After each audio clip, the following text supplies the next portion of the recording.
This is a story about death. Several deaths, actually, and some are rather grisly. A father murders his daughter with a fire poker, for example, and later on, a son eats his mother's brain. But you mustn't let that distract you from the fact that this is also a story about miracles. And in the end, it is mostly a story about love. And not some grand love that starts a war like Mighty Paris and Helen of Troy, nor a tragic love that echoes through the centuries like poor Romeo and Juliet. No, when it comes down to it, the love in this story is nothing more or less than your ordinary, run-of-the-mill variety. A love between lonely souls who find each other despite impossible odds. And when I say impossible odds, I am not exaggerating. That's where the miracles come in. Our story takes place in an old haunted house, though I personally think it's a little silly to describe any particular house as haunted. By this, I don't mean to imply that old houses can't be haunted, quite the opposite. They are always haunted, just like churchyards and boarded-up asylums and that abandoned water tower outside your hometown. All those dark and spooky places are, of course, haunted as haunted can be. It's just, so is everywhere else too. Our world is full of the dead. Millions and billions and trillions of us. Most things are dead after all. Dinosaurs and cavemen and pharaohs. Farmers and soldiers and nuns. Not to mention animals and trees and mushrooms and the like. Even the stars. Most of them are dead, yet their light still fills the heavens. It's like that here on Earth. We spirits, we fill up the place, like a second atmosphere. It's a bit like being lost in a city crowd, being a ghost. It can feel quite claustrophobic, yet at the same time, very lonely. You cannot touch or be touched, or achieve the sort of connections one takes for granted while alive. And this, in turn, can lead to us ghosts being haunted ourselves. We, the departed spirits of the dead, we are haunted by the echoes of our pasts, and by the memories of what we had and what we lost and what we longed for but never attained in life. But I'm starting to ramble, aren't I? My apologies. I will try and do better to stay on track. After all, for someone like you, someone still alive, time is still a finite resource and easily wasted. But you must understand, I've been dead for a while now, and time is rather different when you're a ghost. We still experience it, that is. We can generally distinguish between one moment and another, but it's not the same as it is for the living. Moments are less like grains of sand in an hourglass and more like music. Some of the notes are fast, some linger. Some melodies are sweet, and one simply must replay them again and again, which a ghost can do. And some are harsh and make you angry or scared or confused. Some moments are grand and layered like the finale of a symphony, while others are just lonely little drops of music, like those played by a cat as it creeps along the keys of an out-of-tune piano. Oh, there's one of these in the story as well, a cat on a piano.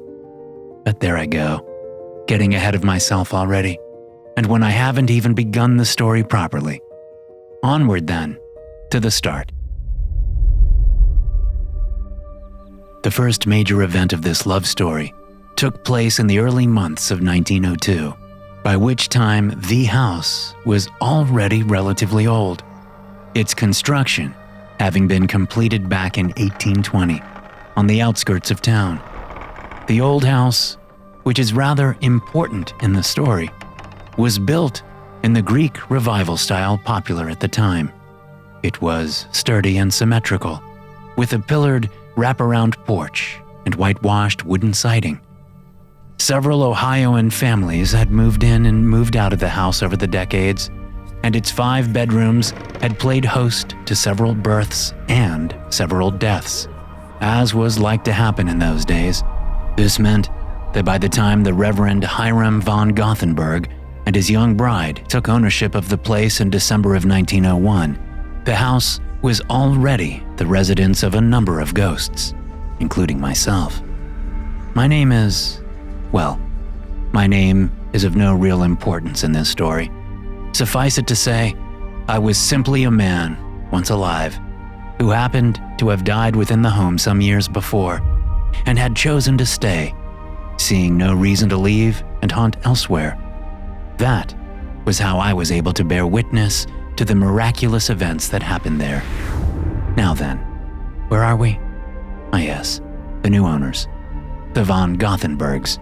They had moved in at the end of 1901, and a few short months later, the young Mrs. von Goththingberg gave birth to their first and only child, a daughter. They named the girl Abigail Alyssa von Goththingberg. That was obviously a very big name for a little baby, so perhaps that was why everyone who loved her in life, and later in the afterlife, always called her Abby. Abby was born in the master suite on the second floor of the old house at midday on February the 14th, 1902. And less than 1 hour after she left her mother's body, so did her mother's soul. I had been floating in the southeast corner of the drawing room when it began, but being a curious spirit and feeling concerned for the young mother, who was small and frail, I drifted up through the ceiling and into the master bedroom. I watched the birth, which, though harrowing at times, seemed to go well. I watched the midwife cut the cord, clean the screaming infant, and wrap her in linen. I watched as she set little Abby into the waiting arms of her exhausted mother. Alas, the joyous moment was not to last. As the midwife gently urged Mrs. von Goththingberg to deliver the afterbirth, things took a turn for the worse. From the infant's tiny lungs, a horrid wail arose. This was because her mother's whole body had gone abruptly stiff as a board and started seizing wildly, and in her arms, her daughter's tiny body was squeezed and shaken. Drool issued from the mother's mouth, which, like her eyes, was frozen open. Seeing all this, the midwife screamed, and after a short struggle, managed to extract Abby from her mother's grip and rush the infant from the room.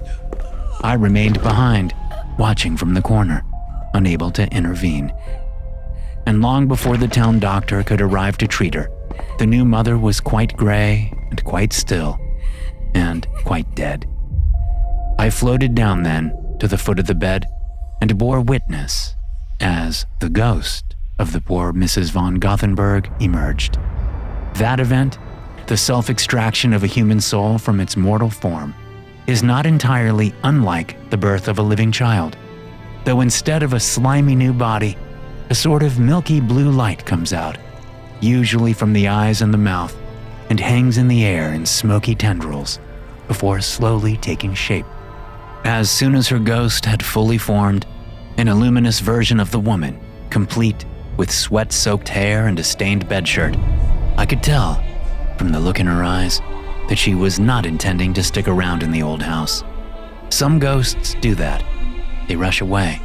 I don't know why.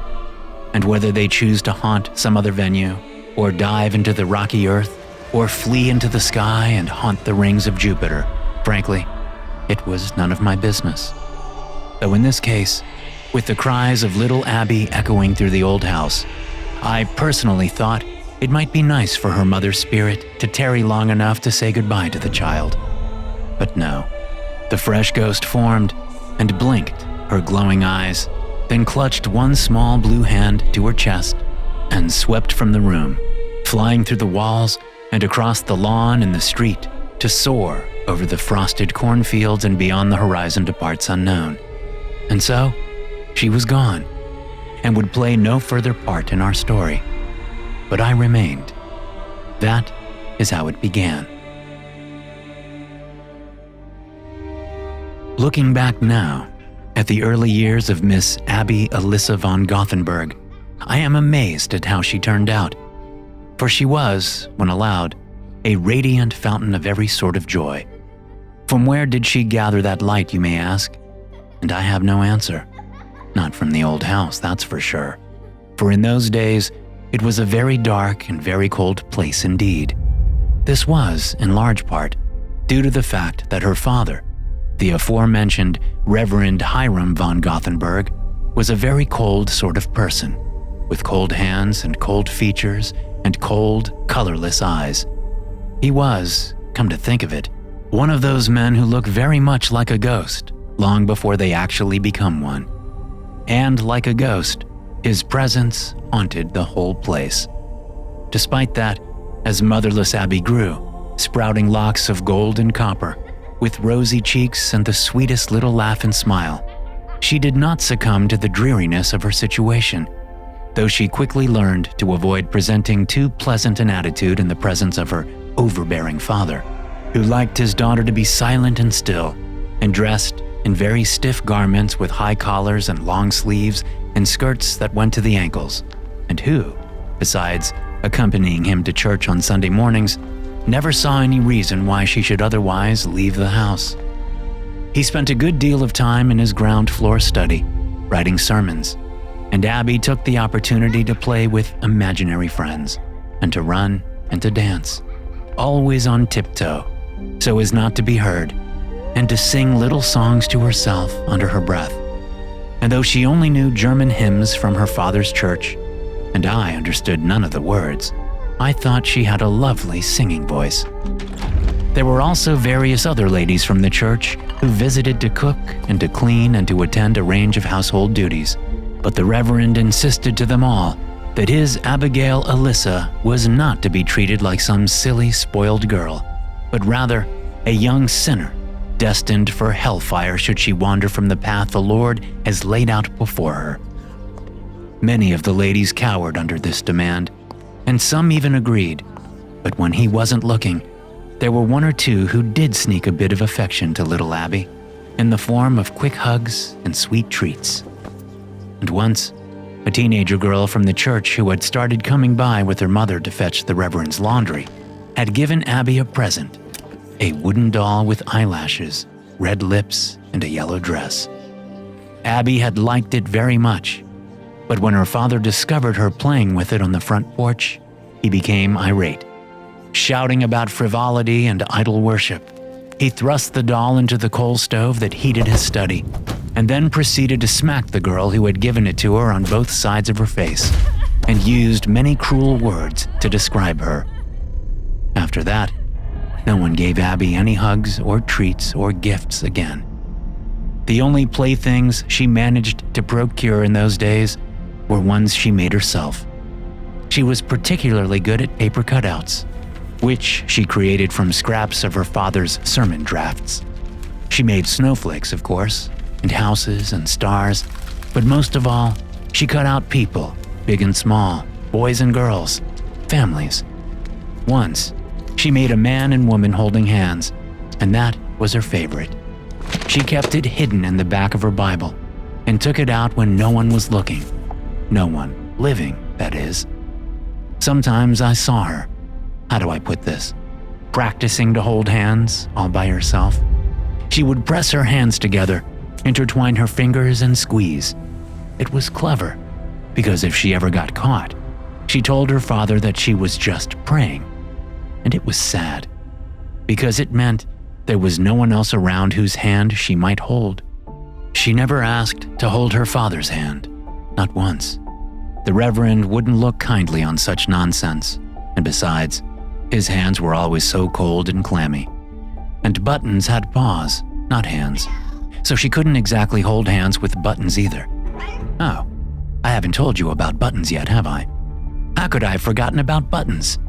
You see, Abby did have one real friend, not made of wood or paper or imagination, which was a cat, black with a white belly, that her father had brought into the house in order to catch the rats that liked to scurry and squeal down in the coal cellar and up in the attic. The cat, whom the Reverend called Animal, and whom Abby called Buttons, was also very friendly with me. Cats, you see, have very keen senses and are always aware when spirits come into a room. You can tell because they go very still and their pupils go very wide, and sometimes their tails go a bit fluffy. Some make a little chittering sound too. And in that old house, with its many hauntings, there was pretty much always some ghost or other for the cat to take note of. Though I think I was the only one to befriend the creature, whose name, it turned out, was fortuitously chosen, given that he loved nothing more than when I jingled the brass buttons on my coat. So yes, Abby's early years were not easy, not for her, nor for anyone who wished they might be able to step in and assist the child. But it will come as comfort for you to learn that her life got a good deal better once she began school. This almost didn't happen. At first, the reverend had insisted that she stay at home and be taught by him exclusively, for his congregation was too small to fund a Lutheran parochial school, which meant his daughter would have to attend the public schoolhouse, where boys and girls were taught side by side, a prospect which enraged the reverend. But by the time Abby was 10 and still trapped in the old house Monday to Saturday, the situation became a topic of local gossip. It all came to a head when a number of men in his congregation, egged on by their wives of course, finally convinced their church leader that in 1912's America, he simply must allow his daughter to attend the local school. Reluctantly, the reverend gave in. And it was with an extreme effort of will that Abby concealed her excitement as she strapped a belt around her books, buttoned up her shoes, and left the old house to go out into the world alone. I watched her depart, of course, feeling mingled nervousness, excitement, pride, and worry on her behalf. And in the hours of her absence, the old house just wasn't the same. I felt it, and so did Buttons, who mostly lay on a front windowsill while he waited for her return. As for what school was like for Abby, we need not resort to guesswork. As I said earlier, the whole concept of past and present and future is not the same for a ghost, and I'd welcome the chance to revisit that time and place, and the brief period of happiness between Abby's dark early years and her untimely demise. So, hold your breath and close your eyes if you need to. Can you see it? My eyes are still adjusting. Let's get our bearings. Yes, here we are. I hear the ringing of the morning bell, the pounding of the little feet hurrying to get inside the one-room schoolhouse, and there. That is the excited laughter of Abby. She's 11 now, getting taller, too tall for her cotton dress. Inside the schoolhouse, she takes a seat on a bench between two other girls, who scoot to make room. They are her friends. She looks so happy to be with them. They all do. In fact, yes, the girls are getting in trouble now for giggling and whispering while the teacher, young Miss Betcher, is trying to teach. But Abby isn't worried about getting a lecture from Miss Betcher. The teacher isn't like Abby's father and never turns white as a sheet and starts screaming about hellfire. She just tells the girls to quiet down and do their best to obey. Now the lessons are over. We're back outside, and the sun is very bright and the smell of cow manure drifts in from the farms. Over at the back of the school, a group of boys have gathered to spy around the corner and are whispering about what they see. Curious, Abby wanders over to investigate. "It's Miss Betcher," whispers a boy named Nils, who is shorter than Abby. Nils has red blonde hair and the prettiest eyes Abby has ever seen. "She's with Tommy, the mailman. Well, look." Abby makes her way through the boys, who smell worse than the manure, until she gets to the corner. Craning her neck around to see for herself, she peers through the rose bushes in the back at a peculiar shape wriggling behind them. No, not one shape. It's two. It's two people, but entwined. "Oh my!" Abby's pupils widen, a bit like Buttons do when a ghost enters the room, and her cheeks grow flush. She is looking at Miss Betcher, the teacher, and Miss Betcher's hands are hooked behind Tommy the mailman's neck, and his hands are reached around to hold her close to his chest. Their faces are all squished together. "I want to be a teacher," Abby mutters, and then, thinking out loud, she adds, "Where do they put their noses?" Some of the other boys giggle, at which point the young lovers in the rose bushes break apart with the wet pop of their mouths detaching. The boys scatter, smirking as they throw around phrases like, "Gee whiz," and "so gross." But Abby stays put. She sees Tommy emerge from the bushes with a crooked grin on his face before walking off. Then Miss Betcher clears her throat and steps out, straightening her glasses and keeping her chin very high and her expression serious. But when she turns and scowls at Abby poking her head around the schoolhouse, Abby just smiles back in her sweet little way, and the teacher can't help but smile too.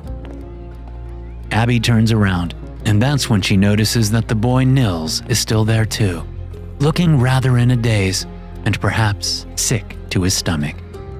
Abby smiles at Nils then, one eyebrow arched, which seems to hit the boy like a slap, and he reels around so fast that he trips on his shoelaces and hits the ground with a oomph. Then he scrambles back up and sprints up the road. We watch Abby as she watches Nils running home to his family's farm, and then we too depart the schoolyard, drifting up and away from the there and then and return to the here and now. Take a moment to reflect and refocus. I must here remind you that our story is full of deaths, and point out that, so far, we've encountered only one. So, I'm afraid, it is time for another. And this death, so vile, so unnecessary. To recall even the most minute of details is difficult for me, painful even. But it is key to all that is to follow. It was in the early days of 1918 when it happened, at a time when so many ghosts were appearing, day after day. There was a war, you see. There's always a war, of course. But this was a big one, an absolute deluge of destruction and misery. We ghosts are sensitive to that kind of thing. We can feel it when grand tragedies occur, and the Great War raging across the sea in Europe was in the process of spilling its 10 million new ghosts into the atmosphere. That loss, it surged like a cold front across the face of the earth. And way over in our rural corner of Ohio, I felt its chill in the air and heard the echo of gunfire and of boys screaming out for their mothers and of mothers fainting on front porches back at home when news reached them that their son was never coming home. And back at the old house, the Reverend von Goththingberg was about to learn a bit of news about his child too, but nothing bad. Quite the opposite, one might say, or at least the sort of information that, at worst, might cause a concerned parent to experience a bit of nervous butterflies in their stomach. But, as you have by now come to understand, Hiram von Goththingberg was the sort of person more likely to have a belly full of maggots and rot than of butterflies. I was in the attic on that Wednesday afternoon, patiently watching Buttons the cat, who was, in turn, patiently watching the ghosts of 3 fat rats scurry round and round a dusty rafter. That's when I heard footsteps outside in the drive and knew that Abby was back from school, and she was not alone. Buttons' ears perked up at the sound of high voices and excited laughter. Several young ladies seemed to be approaching the house. Buttons moved at once to investigate, darting across the attic beams and through a gap in the roof's eave, from which he jumped down upon a branch of a sugar maple and there crouched to watch. I myself merely floated down through the ceiling in the second floor and into the front hall. There, I saw that the Reverend was standing at the front window, shoulders slouched, a growl in his throat, like a predator upon the prowl, as he looked out. To say this worried me would be an understatement. I drifted out onto the porch and watched as Abby and her 2 best friends came to a stop at the foot of the stairs. All 3 girls were pale from the cold, but smiling brightly, their bonneted heads bowed together in joyous conspiracy as they conversed. But their merriment vanished at the sound of the front door banging open. The girls jumped and turned to watch as Abby's father marched out onto the porch, his mouth twisted in an icy, sneering grin. "Abigail Alyssa," he declared. "why stand you there in the frost and the wind, child? Do I not provide you a warm and safe abode here, within these walls? What business would a young lady have to keep her from coming up and in and greeting her dear father, Hello, Father, said Abby, bowing her head. You know my friends here, of course. This is Ethel May and Annie Pearl. Hello, Reverend Sir, said the other girl, as both she and Ethel May took hold of their skirts to curtsy. He paid her friends no heed, but narrowed his gaze upon his daughter. "Come inside, now."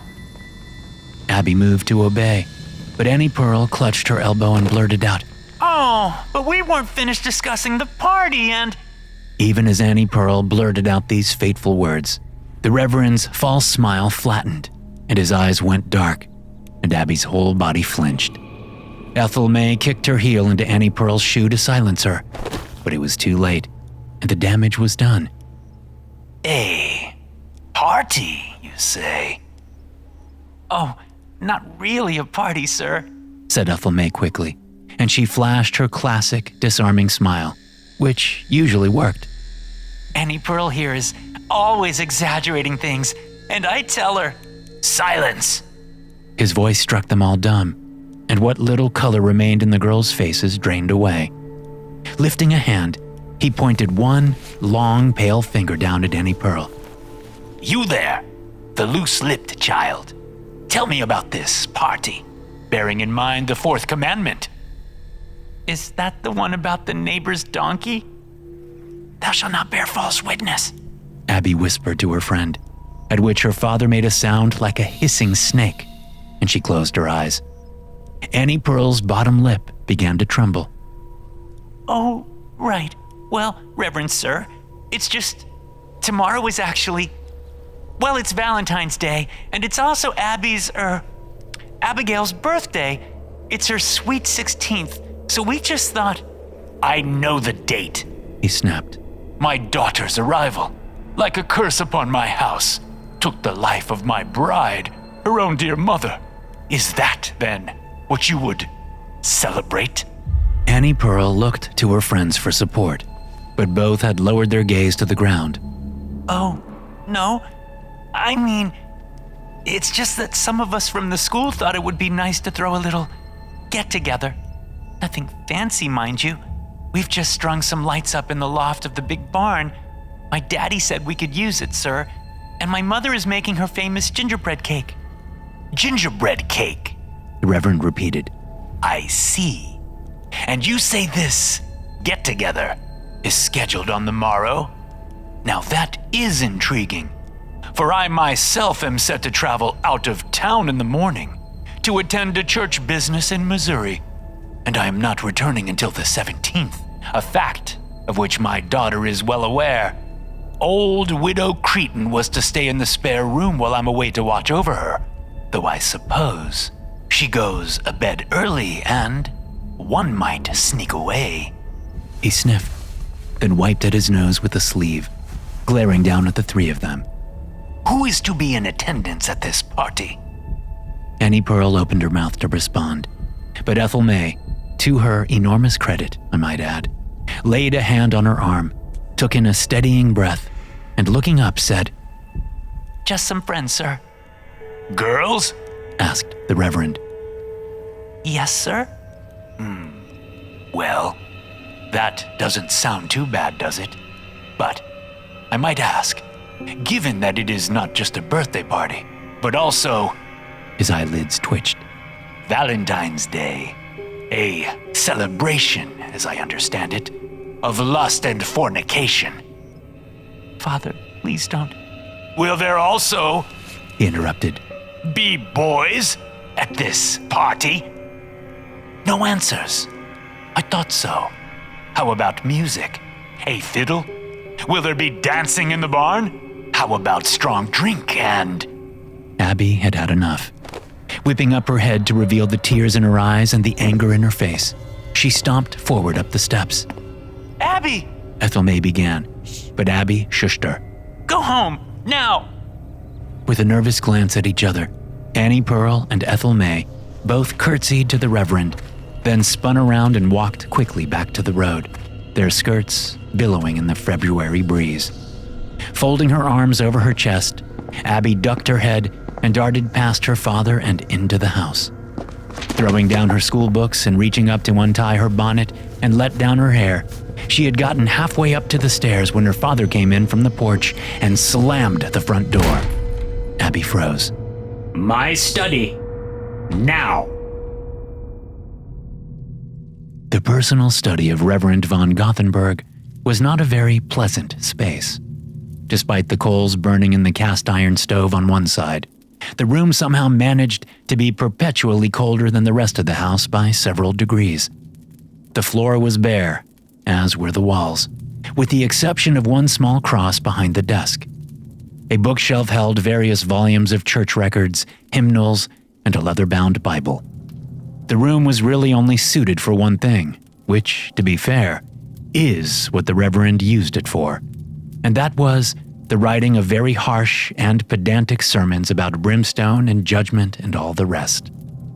Abby looked very out of place as she stood in the center of the room, in the harsh light of the kerosene lamp on the desk. She had on a white dress, and her golden hair was loose about her shoulders. Her blue eyes were brimming with tears. I took a spot up high in the corner of the room and hovered there, beside a spider weaving her web, and watched the Reverend enter at a slow, deliberate pace and begin to circle his daughter. He looked far less appealing than the spider. Sighing and coming to stop beside the cast iron stove, he leaned down. He must have been coaxing the coals when he heard the girls in the drive, for he had left the stove's door open with the poker leaning upright, its hooked tip still inside. You have changed, Abigail Alyssa, he said, lifting up the poker to prod at the coals. Do not think I haven't noticed. I can practically smell it on you, all those nasty, dirty thoughts in your head. He turned to her, the poker still in his hand, its tip glowing red. You've become a regular Jezebel, and in my home. What? No, sir. Though I too shall be judged for your missteps. Yes, I should have been harsher with you, child, and henceforth I shall be. He lifted his chin and sneered, baring his teeth. Pack your things. You shall come with me to St. Louis in the morning, and when we return, I shall resume your education here at home. No, you can't just... Hold your tongue when I'm speaking to you. But this is all ridiculous. It's just a birthday party. Hiram's eyes blazed, and he swung the poker suddenly against the cast iron chimney beside him. It clanged and lit the room with a burst of fiery sparks. Abby gasped, clenching her hands into fists and backing away. Is that what they teach you in that public school? To disobey your father, and to spread your legs and let the devil in at every chance? Is it? Abby was shaking. No, sir. He turned and aimed the poker at her, jabbing in the air. Tell me, child, tell me now, lest I have to fear it from another's lips. Has my daughter become the village slut? Tears fell from her eyes and she shook her head. No. Liar! Abby's whole body jerked. Who is he, Abigail? Her father screamed. Who is this boy? The boy at your little cake-fueled orgy, for whom a bed of dusty straw and owl pellets is a fine enough place to defile and deflower my child? It isn't like that. He marched forward, letting the hot poker hover inches from her face. The name. Abigail took in a shaky breath and held it. He is not like that, Father, she managed to say, straightening up. Nils is good. Nils? The Erickson boy? She nodded. He is kind-hearted and respectful and smart and funny, and his family are good Lutherans. This made her father laugh, though it was the most mirthless, humorless, joyless laugh imaginable. Bah! Lutherans? The Ericksons? They belong to the Swedish Evangelical Lutheran Church, Abigail. They are under the jurisdiction of the Augustana Synod. So?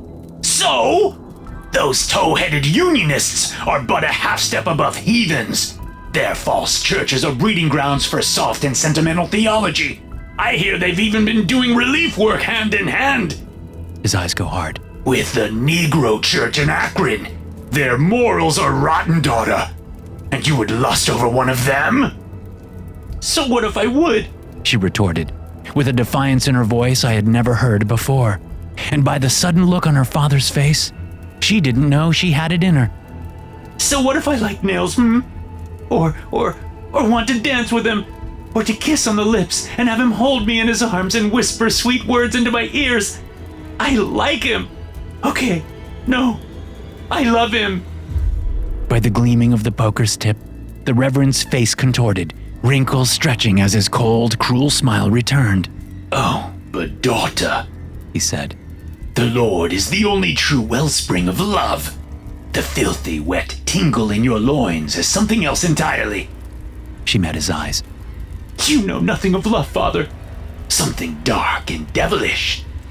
And if God is love, she went on, then you know nothing of God. For the briefest of moments, they stood, glaring at each other. Then her father swung the poker back over his shoulder and brought it forward in a savage thwack. The fiery hook at its tip sank into the left side of Abby's skull, deep, and the blood that poured from the wound hissed and sizzled against the hot metal into an odorous gray vapor, which rose spiraling into the room, mingling with the smell of the burning hair. And in my corner, I had to watch, with no way to intercede. For a further few seconds, Abby remained on her feet, her eyes and mouth wide open, her body trembling. Then her father yanked out the poker and she crumpled to the floorboards, twitching all over and leaking dark blood from the hole in her head. He left her there, on the cold floor, and went to the stove to once more place the poker's tip in the coals, leaving it there until the last bits of blood, skin, and hair had burned away. He then returned the poker to its stand, closed the stove door, straightened his white collar, and moved around the desk to his chair to sit and to clear his throat, and to look over paperwork for the upcoming trip to St. Louis. I drifted slowly downward until I lay hovering just beside Abby on the floor. I stayed with her until her limbs ceased their seizing, until her breathing grew soft, then labored, then non-existence, until the beating of her young heart, so strong and brave and full of hope just minutes before, faded, then stopped altogether. 15 years, 11 months, 3 weeks, and 6 days after having witnessed the birth of Abigail Elissa von Goththingberg, I was there to watch her die. At first, when Abby's ghost appeared there in the air, looking much as she had in life, except that the image was composed of liquid light, the same blue color as her living eyes, she did not speak. But after a few minutes, I saw her blink and tilt her head. Then her forehead creased in puzzlement. She looked around and spotted me. I drifted back a few feet to give her space. Hello? Hello, miss, I said, and I tipped my hat. I've just died, haven't I? I nodded. I'm afraid so, yes. Oh. She looked around again, squinting, trying to get her ghostly eyes to focus. So then, is this? Are we in the kingdom of heaven? Oh, we're in Ohio. She raised an eyebrow. Right, and all these things in the air that I see, what are they? Echoes, I told her, drifting a little closer. Various spirits and the like. I don't precisely know the name or type of some of them, but there's about 100 ghosts here in the old house. Of people, I mean, if you were wondering. Some American folk, like us, but most are from the old tribes, or those that came before them. They keep to themselves mostly. And, if you take a look out the window there, you'll see a great deal more. I pointed, and she turned toward the window, which was difficult for her, as the motion sent her ghost spinning in place. But soon she was able to get a hold of her immaterial self and drift over to the curtains. Oh my! On the field across the road, a herd of mammoth spirits stomped in graceful silence through the spectral trees of a long-dead virgin forest. And in the skies above, the light of 1 trillion star corpses glinted invisibly upon the undulating waves of spectral beings there, on the wings of birds and bats and extinct flying reptiles, not to mention countless human souls, adrift in the curtains of eternity. Golly, she said, after a moment. It's all rather pretty, I suppose, though it also makes me very sad. Yes. The legs of a chair squeaked from behind the desk.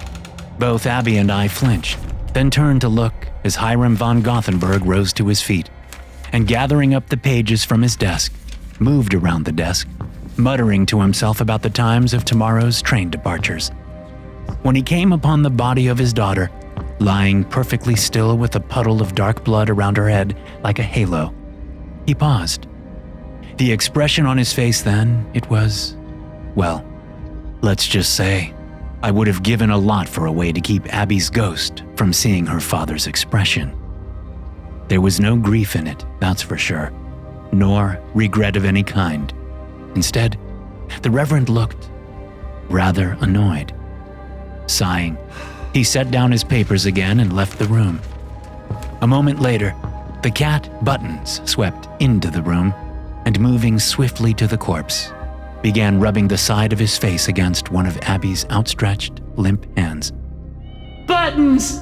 Abby said, and when the living creature whipped up his head to look at her, his pupils wide, Abby's blue eyes brightened. But can you actually see me, Buttons? She turned to me. Can he? I smiled. Yes, indeed. Oh, that's good. She floated down, reaching out for the cat, only her glowing fingers passed right through the animal and out the other side. Ah, well, that won't work anymore. Oh, right. The Reverend re-entered the room, causing Buttons to sink into an anxious crouch and hiss, causing Abby's ghost to go quite still. It's all right, I told her, hurrying over. He can't hurt anymore, I promise.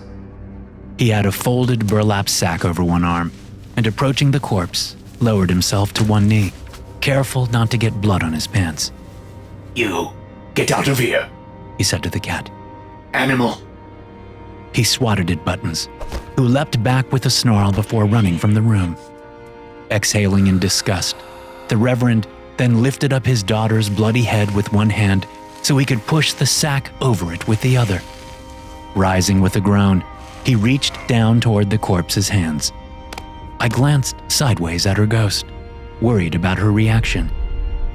Would this, then, finally be the moment when Hiram von Goththingberg holds his daughter's hands? No, it was not to be.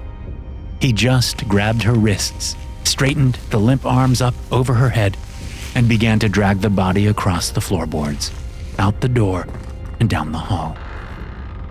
After a short while, we heard the pantry door open, more dragging, the cellar door creak open, and the thud, thud, thud of the body being dragged down those stairs into the coal cellar beneath the house. Abby's ghost turned back to me, and her luminous eyes were filled with crystal tears. I know, I said, not knowing what else to say. It was unspeakable what he did, and... It's not that. It's just my party. I've just remembered it. Oh. I know it doesn't really matter. It's just a silly party. But we had it all planned, and there was a dance, and afterward But now it's all pointless. And Annie Pearl and Ethel May will ever be so disappointed. I'm sure they will, I said, and added. And, I'm sure Nils will be, too. Her face whipped around to gawk at me. You know about Nils? Oh, well, I might have heard something about him, yes. He sounds like a special young man. He is, or he was? She blinked, a look of realization spreading across her face. I think I'm starting to, because it just happened, right? But everyone, every plan, every dream, they already feel so out of reach. She turned to gaze out the window again. It's all gone, isn't it? My whole everything. And Nils, well, it's like he's already grown up. I hope they don't send him to the war. I hope he meets someone special like him. I want to reassure her, and I open my mouth to say something kind, but there's a lump in my throat and a burning in my eyes. I really wanted a boyfriend, someone to hold my hand, to put his arms around me and kiss me and just be with me. Maybe that's silly, but it's always felt like, now wouldn't that be something? But now, it will never happen. As I watch, Abby looks down, at her hands, and then holding them up, fingers spread. She aligns them and goes to intertwine her fingers, but they pass right through each other. Now I can't even hold my hand. She turns to me. Oh, and let me guess. A ghost cannot find a love with another ghost. Is that it? Oh, and I don't mean you. You're old. No offense. I chuckle, which takes care of the lump in my throat. I know what you meant, and you are correct. It's not the kind of thing that, well, it never happens. The longing for it, the hungers of the heart, they persist. But the fulfillment of those desires, they forever elude us spirits. That hardly seems just. I shrugged. Whoever said the universe was just? She considers my words, then shakes herself. Oh dear, I've been quite rude, going on about myself. I haven't even asked you about your story. Oh, well, I don't have much of a story to tell. I was just a fellow who, happened to die over the drawing there, a few decades back. Well, what do I call you? Call me? Huh. I don't reckon a ghost ever asked me that before. I suppose just my name, and that's just Joe. Though her face was still stained with mother-of-pearl tear streaks, she smiled for me. Hello, Joe. I'm Abby. I nodded, returning the smile. Hello, Abby. We floated for a time, silent, thinking, and then looking at her, and the tears gathering once more in her eyes. I cleared my throat, and because I couldn't help but say it, any more than I could help save her from the bastard reverend, I said, You know, Miss Abby, when I say that it never happens for a ghost, well, never is an awfully long time. And what do I know? She sniffed a laugh. So then, maybe you just need to wait and see. She didn't exactly look convinced, but after a moment, she nodded. Okay then, I can do that, but will you wait with me, Joe? It's just, I don't have any other friends, so... I grinned, and straightening my uniform, I said, It would be my pleasure. And so, we waited. In the old house, we waited for Abby's miracle. And it would come, oh yes.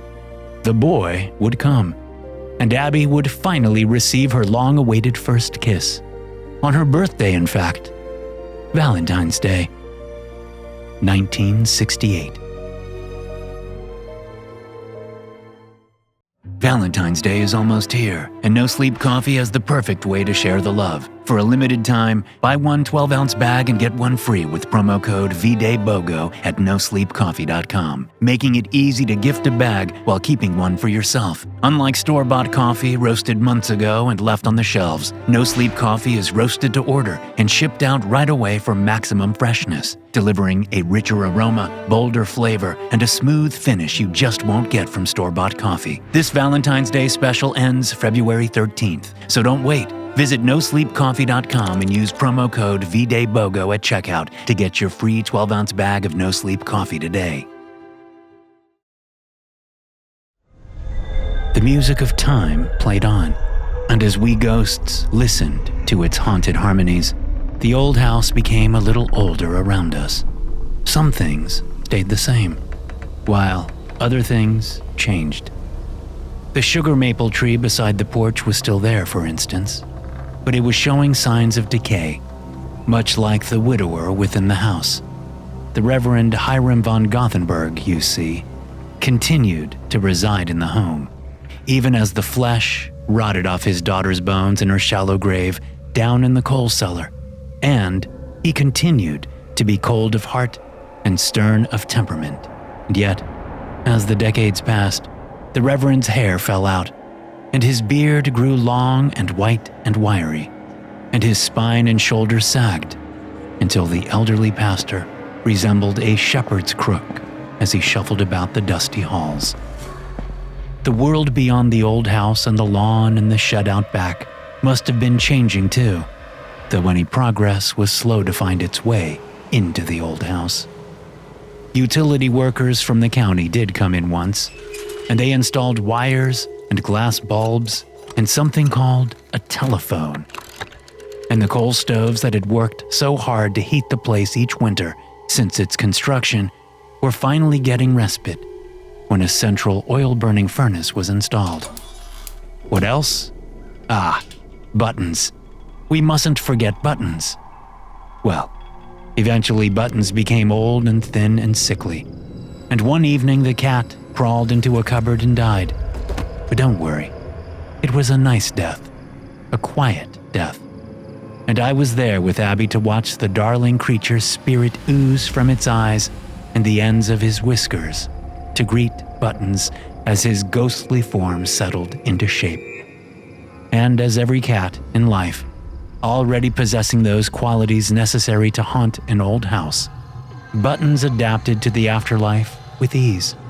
But the big change, the one that crashed, quite literally, into our tale of death and miracles and love, the impossible occurrence which, in turn, changed everything, that began on the morning of February 11th, a Sunday morning.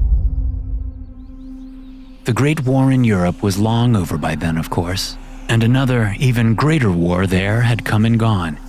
And though the echoed cries of the ghostly choir it had birthed had only just begun to fade from the atmosphere, it seemed that our nation had found a new spot to send its boys to die, this time in jungles far across the Pacific. But such tragedies had little to do with us, in the old house in Ohio, with cornfields across the street and the rats in the attic. Our main concern was avoiding the Reverend, whose wicked presence made any room he was in unbearable. But on this Sunday morning in 1968, he had already departed for church, driven off by one of his parishioners, and we were free to float about the house, unhindered and undisturbed by the old man's wet coughs and dark grumbles. There was not, however, silence. There was music playing, or at least musical sounds, specifically the tinkling of piano keys from the front hall. There had not been a piano in the house back in 1918. It had come later, gifted by an elderly Lutheran businessman who had hoped to marry off his homely daughter to the respectable widower Hiram von Goththingbergs. The piano had been sent over so that the daughter might play and sing and so impress the Reverend. He was not impressed, and was quite rude in his response, causing a good deal of tears to be shed. But the piano remained, untuned and rather dusty. It was only ever played by the current living cat in the place, a ginger whom the Reverend once again called only Animal, and whom Abby called Mozart, because he was so often running over the porcelain keys of the instrument, as he was that morning, back and forth, chasing a fly. Abby's ghost was sitting cross-legged in the air before the piano, listening to the concert politely, while I hovered by the ceiling, watching particles of dust collect one by one upon the cobwebs on the chandelier. You think we might train him to play something? You could jiggle your buttons, Joe, and have Mozart hop from key to key. I floated down to join her. Well, only if we train him to tune the instrument first, and accomplishing that seems unlikely. It was at this moment, which, like so many others we had experienced together in the old house, was neither significant nor unpleasant, that a new noise arose outside, causing Mozart to halt his composition and whip his head toward the front porch, eyes wide. Abby and I turned as well, and the curious ghost of Buttons hurried in, scampering midair to the windowsill and crouching there, phantom whiskers alert, looking out through the glass. I think it's police sirens, said Abby, floating toward the door. And they're coming closer. As she joined Buttons in peering outside, I glanced back at Mozart, who had dropped to the floor at the foot of the piano, crouched, hissed in the direction of the road, then turned and took off into the kitchen. Taking this to be far from a reassuring omen, I revolved and moved to join my fellow ghosts at the window. Sure enough, the unmistakable sight of flashing lights appeared through the trees to the left, but moving ahead of them, its engine revving and tires squealing on the pavement, was another vehicle. As it swerved into view, rocketing to where the road passed the yard, the driver lost control. The wheels spun out and the whole thing careened off the road, over the ditch, and came spinning across the lawn. Poor Abby gasped, and for half a moment, I was too overcome with shock, fearing that the vehicle would hit the old house, perhaps even bursting into flame and lighting the place ablaze. But the driver managed to slow and turn, missing the porch by inches, then maneuvering around the porch to the right, past the maple tree and out of our view. Then we heard its brakes squeak to a stop behind the old house, just as two police cars sped by, sirens screaming, and in their rush, they failed to see that their target was no longer on the road ahead. Soon, the wailing of the sirens had faded, and a tense and heavy silence settled over the scene. I'll be damned, I said, removing my hat to wipe at my brow. A pointless gesture, given the immaterial nature of ghost sweat. But old habits die hard, or rather, they don't die at all, even after death. I wonder what all that was about. Abby remained silent, her expression serious. From its hiding place behind the house, the vehicle released a sudden belch of grinding sounds, then a hiss, then nothing. The engine had died, farting out a smoky ghost of its own in the form of putrid fumes. Then came the sound of a muffled voice, a woman's, crying out, and the vehicle doors being thrown open, and footsteps moving around the side of the house. They're coming onto the porch, said Abby, craning her neck to see. Peering through her, I watched as two figures stumbled up the stairs and approached the front door. Hello? Is anyone? We need help, please. Abby turned her eyes to me, her expression shocked and pleading.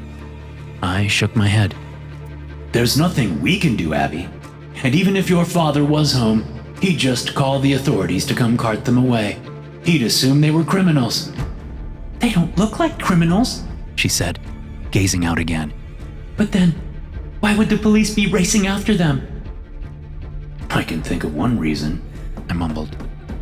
The middle-aged woman banging on the front door of the old house was black, as was the teenage son who clung to her, looking like he might collapse at any moment. They didn't look like the typical folk in these parts, where German and Scandinavian immigrants had lived and farmed for well over a century. And since we only ever encountered the reverend and certain members of his severely pious congregation, even the garments worn by this mother and son looked strangely out of place to our eyes. The woman was wearing trousers, if you can believe it, and the teenage boy's hair was of a style I had never seen, his dark, tight curls high and shapely rounded. They looked like they had gone through hell, metaphorically speaking, in the preceding hours. They were sweaty and dirty, and the boy had a busted lip and bags under his bloodshot eyes, and one of the sleeves of his orange sweater was torn open and bloody, and the skin on his forearm was discolored and bore some sort of bite mark upon it. "Something sinister has happened to these folk," I said. "And look, the mother has a firearm in her jacket pocket. And the boy, do you sense a sort of energy radiating from him?" "Yes, I do. A sort of red glow." Even the ghost of Buttons, usually curious to a fault, became too afraid to watch any longer, and jumping from the windowsill, he scampered through the air and into the ceiling. "I've never seen anything like this." I leaned my face forward, through the glass, and squinted over at the teen outside, whose whole body was now haloed in a soft crimson light. "That energy, it's almost like impending death, isn't it? But it's warm, and death is cold." "Oh dear," gasped Abby. "Oh no, Joe, look!"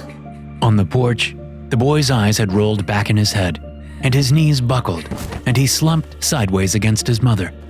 Oh, Jesus! Clarence! No, baby! Stand up, honey! Come on! Straining under the weight of her son, who was as tall as she was, the woman looked around frantically for help. That look in her eyes, that wild, desperate, delirious desire for a glimpse of hope when all was hopeless. It was almost too much for me to bear. I wanted to float away, back inside, to hide with Buttons in the attic until the horrid scene was over. But Abby, she raised her chin and took in a sharp breath and declared, "I'm going to help them." And just like that, she moved through the window and out into the morning air, drifting to join the mother and son by the door. "Wait, Abby! That red glow! We don't know if it's..." Swallowing, I steadied my resolve and floated outside. Another police siren sounded, shrill, somewhere nearby, and the woman released dry sobs, then adjusted her grip on her limp son. Turning, she began to drag him to the corner of the wraparound porch. Abby followed, drifting at the mother's side. I came last, moving cautiously, keeping my distance. The boy was now twitching, his eyes still rolled back, thick, bubbly froth leaking from the side of his mouth. Oh, Lord Jesus! Sobbed his mother, pulling him around the corner to a spot where the cover of the porch's pillars and the sugar maple tree would block them from view of the street. Collapsing from her effort, she fell heavily onto her backside, her son landing on top of her with his head in her lap. Closing her eyes, the woman let out a shaky breath. The panic in her face had given way to exhaustion, and for a few seconds, she let her head hang as her son twitched and gurgled. Then she opened her eyes and laid a hand on his trembling brow. Shh, there now. On her lap, the boy, Clarence, let out a squelching grunt as his body seized. Legs kicking, arms stiff at his sides, his facial muscles contorted in agony. His mother clasped a hand on either side of his head, trying to hold him still. Abby's ghost leaned slowly forward, and smiling at the mother and the son, ever so sweetly, unseen and unseeable, she held out her luminous, immaterial hands. "Don't," I whispered, flinching as I watched her reach out, toward the blood-red light that now blazed from his skin. Into that mysterious fire, Abby extended her pearl-bright fingertips, her palms, her wrists. Floating closer, Abby moved to position her ghostly hands so that they occupied the very same space of the mother's hands, their shapes aligned perfectly there, upon the brow of the dying boy. Several things happened in that moment, several notes, played as one chord. A chill ran up the mother's arms and she gasped. The blue light of Abigail Alyssa's spirit flickered, and the red glow from Clarence's body dimmed. Then their luminous hues mingled into a soft and purple glow. Lying on his back on the porch, the boy's trembling lessened, and his breathing slowed and his eyes rolled forward again. He blinked and looked up into his mother's tear-streaked face. Mama, Hey, baby. Hey, Clarence. Mama's right here. I hurt, Mom. Everywhere. I know, but it's almost over. But then, with Dad, it was... What if I try to... His mother shook her head. Now, don't you worry about all that. But the hunger, if it makes me... I don't want to hurt you, Mama. I don't want to kill you. Shh, none of that. You listen to your mother now, Clarence Harker. Whatever happens next, I won't let you hurt me. And I need you to remember, baby. Remember that you are strong. Mama, no! And that God loves you. Just shoot me! Shoot me now! And that I...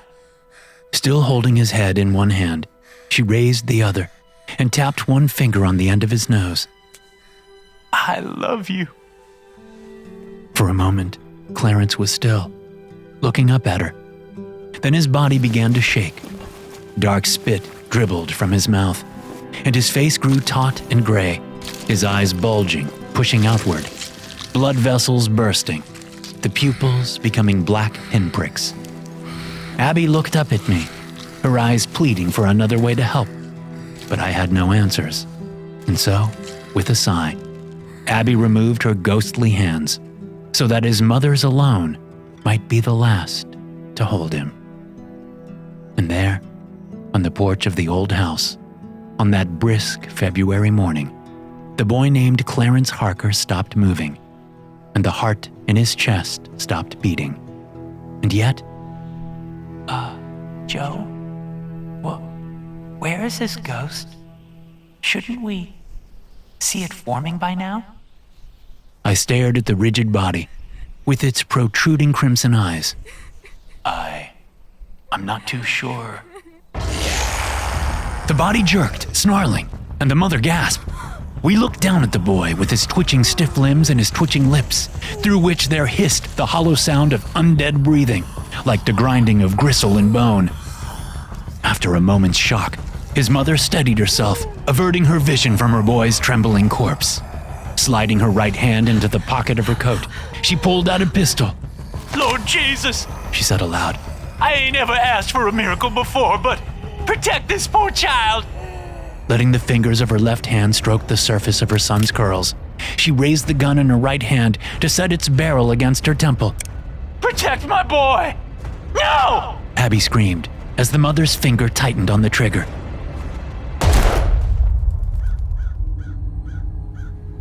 The woman's ghost came out with the blood and the bits of brain and skull, and for a second, her spirit hung in the air with the gory mist, like a shimmering pink shadow. As her physical body crumpled backward on the porch, her son's head still upon her lap, I watched the spectral particles in the air coalescing into shape. As the ghost of Mrs. Harker took on its eternal form, her gaze swiveled to look one last time upon her son, then shifted over to Abby's ghost, who floated at Clarence's side. The ghostly mother smiled, a look of such pure relief and gratitude upon her features as I had never witnessed before. And then her ghost turned and floated upward, letting itself drift away upon the breeze like a whispered prayer, and so departed. Joe, he's breathing again. I blinked and looked down at Abby. What? What's happening to him? Can we help him? What is all this? Clarence was trying to sit up, moving with many twitching jerks of his locked limbs and stiff neck. Dark veins stood out in a web upon his gray cheeks. For a moment he sat, shivering and grunting. Then his nostrils flared and he sniffed loudly. I saw his pinprick pupils dilate and sensed the sudden feral hunger in those eyes. Acting on instinct, I reached to grab Abby and tried to pull her away, though of course my hand passed through her form and out the other side. And anyway, I need not have bothered. As the boy twisted and lurched on the porch, wheezing and moaning, his target became clear. He pounced upon his mother's corpse like a rabid beast, punching out with both stiff arms, hands open, his fingers tensed like claws, beating and slashing. Abby clasped a hand in front of her mouth. The boy, he was digging with his fingertips at her bleeding head, scratching and yanking at the edges of the bullet hole there. And when he failed to find a grip this way, he grunted, swung his hands up, then brought his fists crashing down upon her skull, like the mortal blow of some wild chimpanzee. Abby, I said, as flecks of the woman's blood splashed through the air. back away. But she did not move. She floated in place, the look on her face more curious than terrified, watching as Clarence tore apart his mother's skull, sunk his fingers into the wrinkled flesh beneath, and pulled out a dripping wedge of warm brain.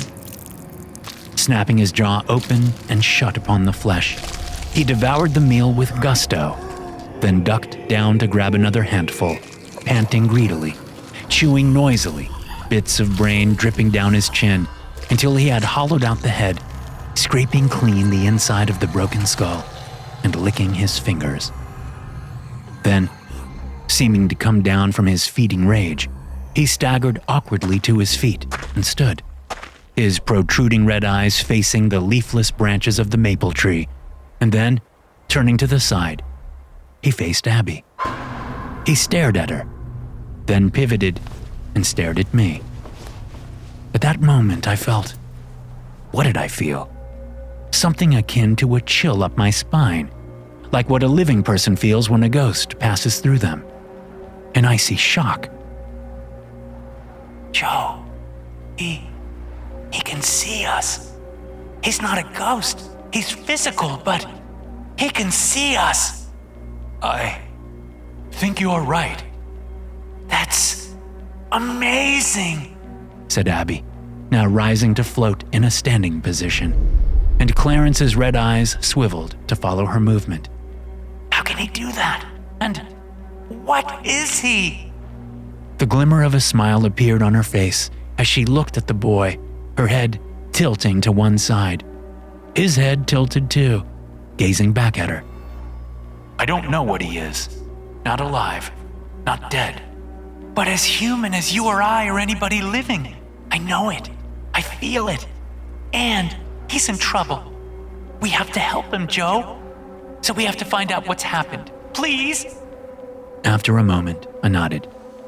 You're right, of course. I will try.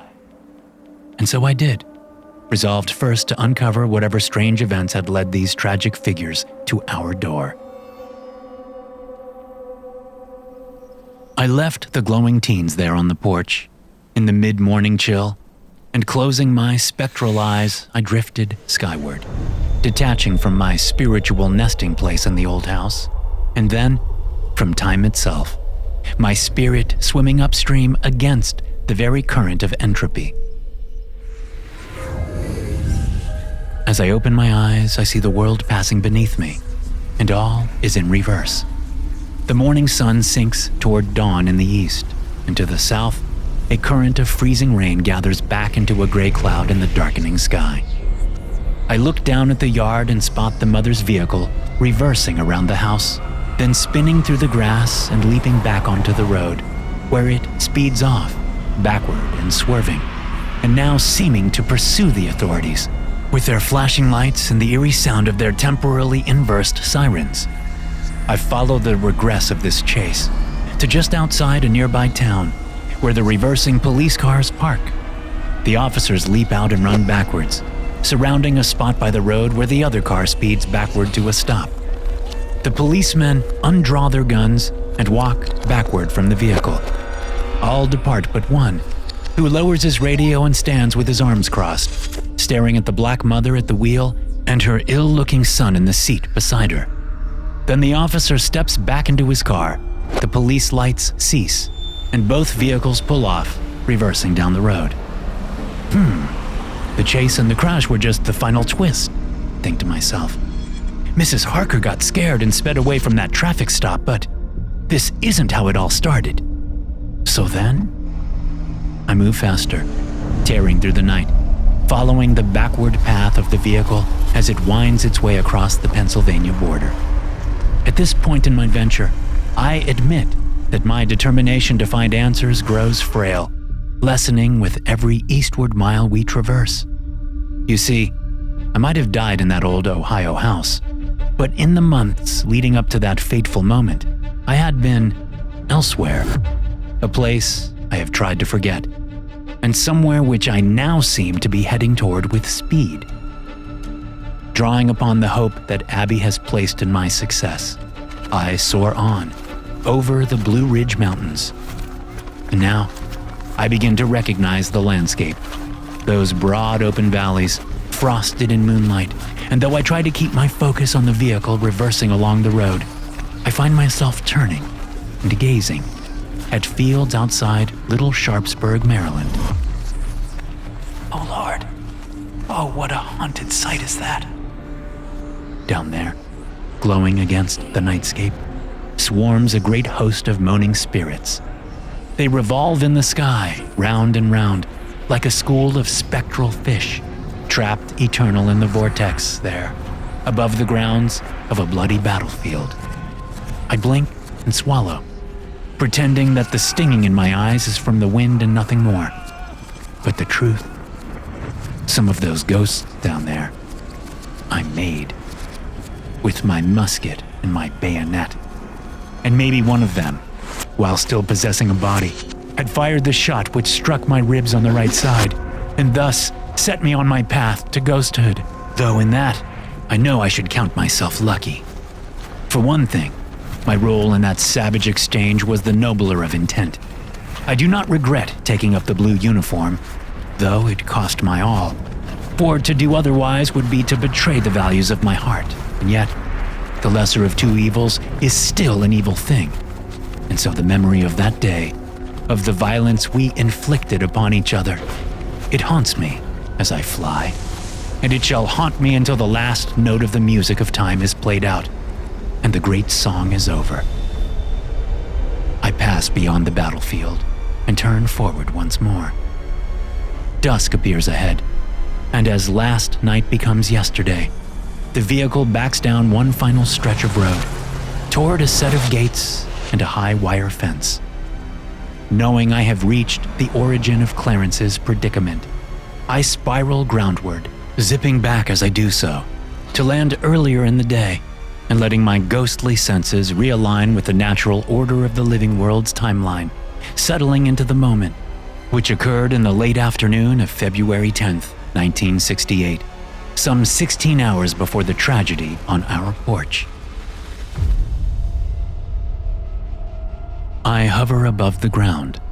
The boy, I now see, must live with his mother and his father here, on a U.S. military base, Fort Detrick. That's what it says on a green sign above a perimeter fence to my right.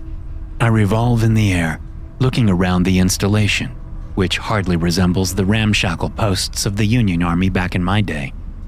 There are soldiers visible around the base, but their uniforms are mottled green, and the firearms slung over their shoulders are shorter and thicker than muskets. Some of the soldiers have dogs on leashes. There are other men walking from building to building, wearing long white jackets and carrying papers and satchels. Are those men doctors? Then this is some sort of military hospital? If so, it's nothing like the one I woke up in after Antietam, when they stitched me up and sent me homeward to recover, a journey I never completed. I reach the grounds for any sign of Clarence or his mother, but at first I spot none. And although my ghostly senses detect more of that unnatural red heat that we encountered on the porch, it is difficult to pin down its location. I circle, and while facing a 3-story edifice by the base's eastern perimeter, I spy a boy's silhouette in a 3rd-story window. His high, rounded hairstyle is a dead giveaway. It is Clarence Harker. He is sitting with his head in his hands, his nose pressed up against the glass, and he is crying. I approach his window, then drift through it, emerging into what is unmistakably the bedroom of a teenage boy. Music plays from a machine in one corner. a screeching sort of song that makes me want to cover my ears, but also dance. The room is untidy and simply furnished, with some books open by the bed and one large, shiny printed artwork on the wall. A poster quickly grabs my attention. 20th Century Fox presents Raquel Welch in 1 million years BC, the poster proclaims, in large red letters, beside the image of a blonde woman dressed in strips of fur and little else. I've no idea what this means, but I admit that the thought of drifting out of time again to travel back 1 million years and see this buxom blonde for myself does cross my mind. Over at the window, Clarence sighs, then straightens up, wiping at his eyes. This is such bullshit, he grumbles to himself. He moves to sit on the edge of the bed and leans down to grab shoes and pull them onto his feet. It's not right. It's all lies and it's all bullshit. Standing up, he grips his hands into fists, and the look on his face is that common to young people who have a mind to act bravely, even though their emotions are teetering on the edge of total collapse. I know that look well. I saw it on many faces during the war, but only before a battle, never during. Snatching an orange sweater from the back of a chair, Clarence yanks open his bedroom door and marches out into a hallway. I follow him, floating into a dim sitting room. There's an extremely thick carpet on the floor and a sofa facing a glass-fronted box on a stand against the wall. Mrs. Harker is on the sofa, hunched and quiet, a cigarette burning between two of her fingers, though it looks like many minutes have passed since she remembered to take a puff. At this time, the woman is not yet battered and haggard as she will be, stumbling from her vehicle and onto the porch of the old house. But she does look troubled already. Her eyes are weary, her expression far away.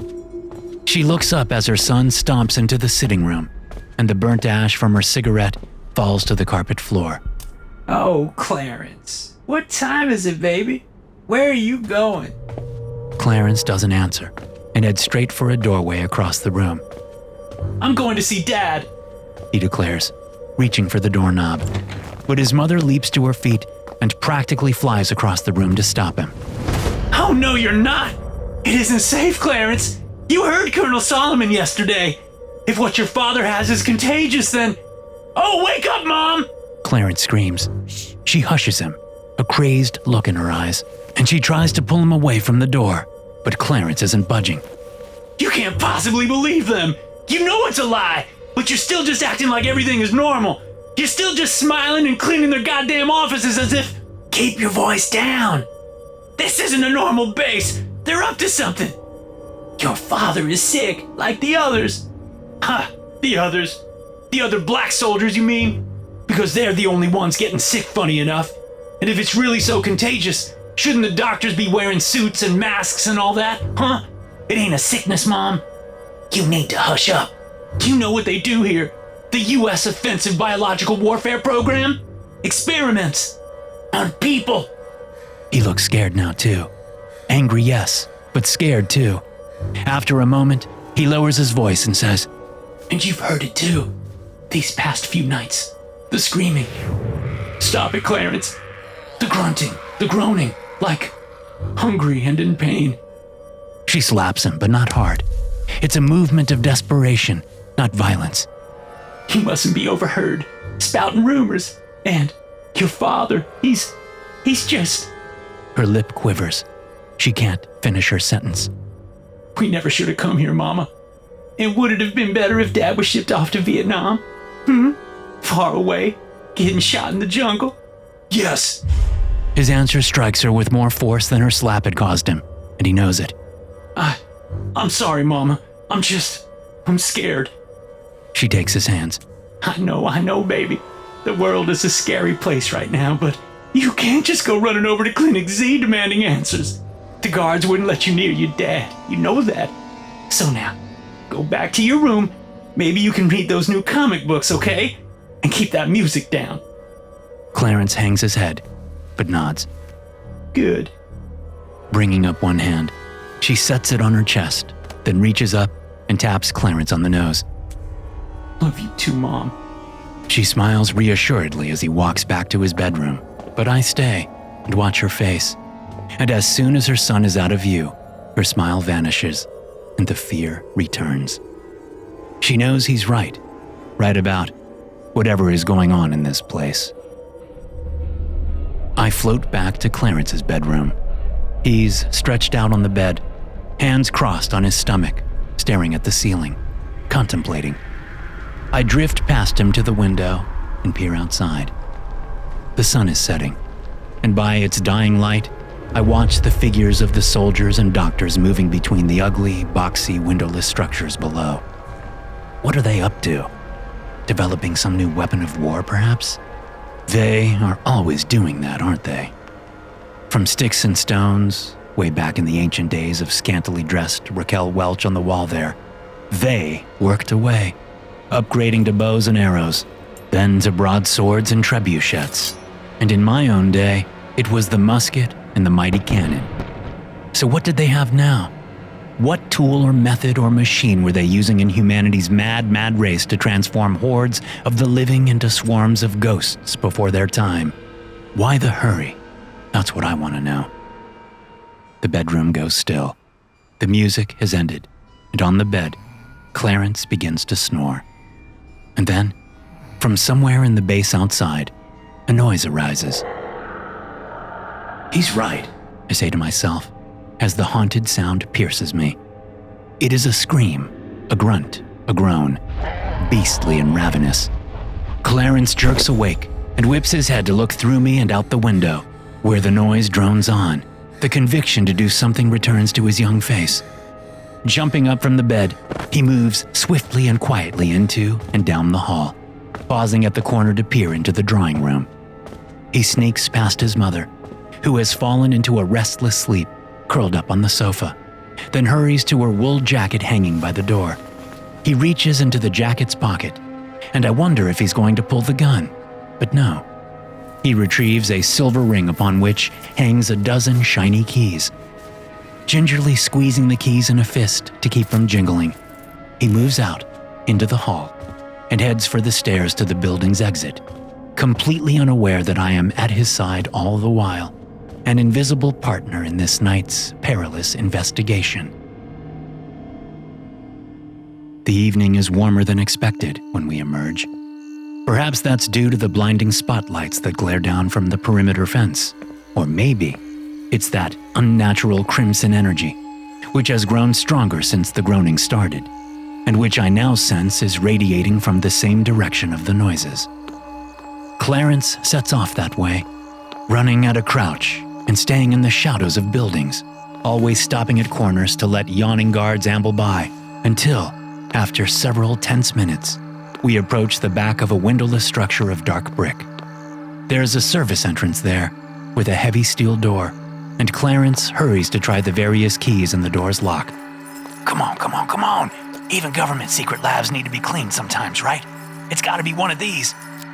I watch on, dreading the inevitable.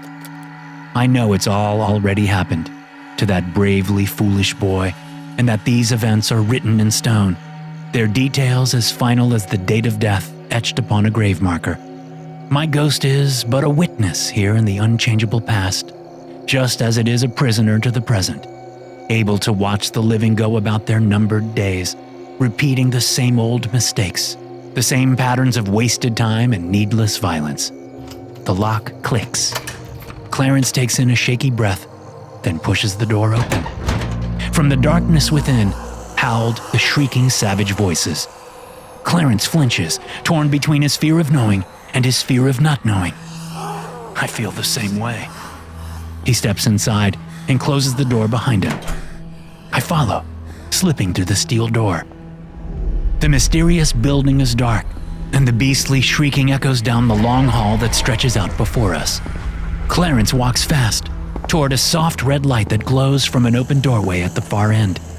I glide forward, glancing through the windowed doors on either side of the hall at the many strange rooms, white-tiled, with long counters and the tools and bottles like those a chemist might use, and cages, metal cages with red-eyed rats and albino snakes and jet-black ferrets, and glass cages with snails the size of a man's head and jellyfish floating languidly in salty water.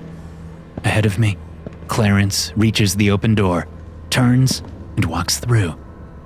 The moaning goes quiet, and so I hear the boy clearly as he says, Dad?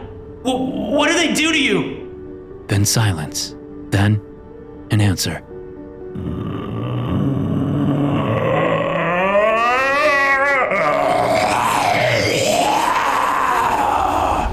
I float into that final room, where Clarence stands in the center, frozen in place in the glare of a red exit sign above the door, and, to my ghostly vision, also the crimson glow of the bodies on the beds against the walls. 3 men lie on 3 beds, left, right, and dead ahead. Each man is black and dressed in military garb, but the clothes are tattered and flies buzz in the air around them.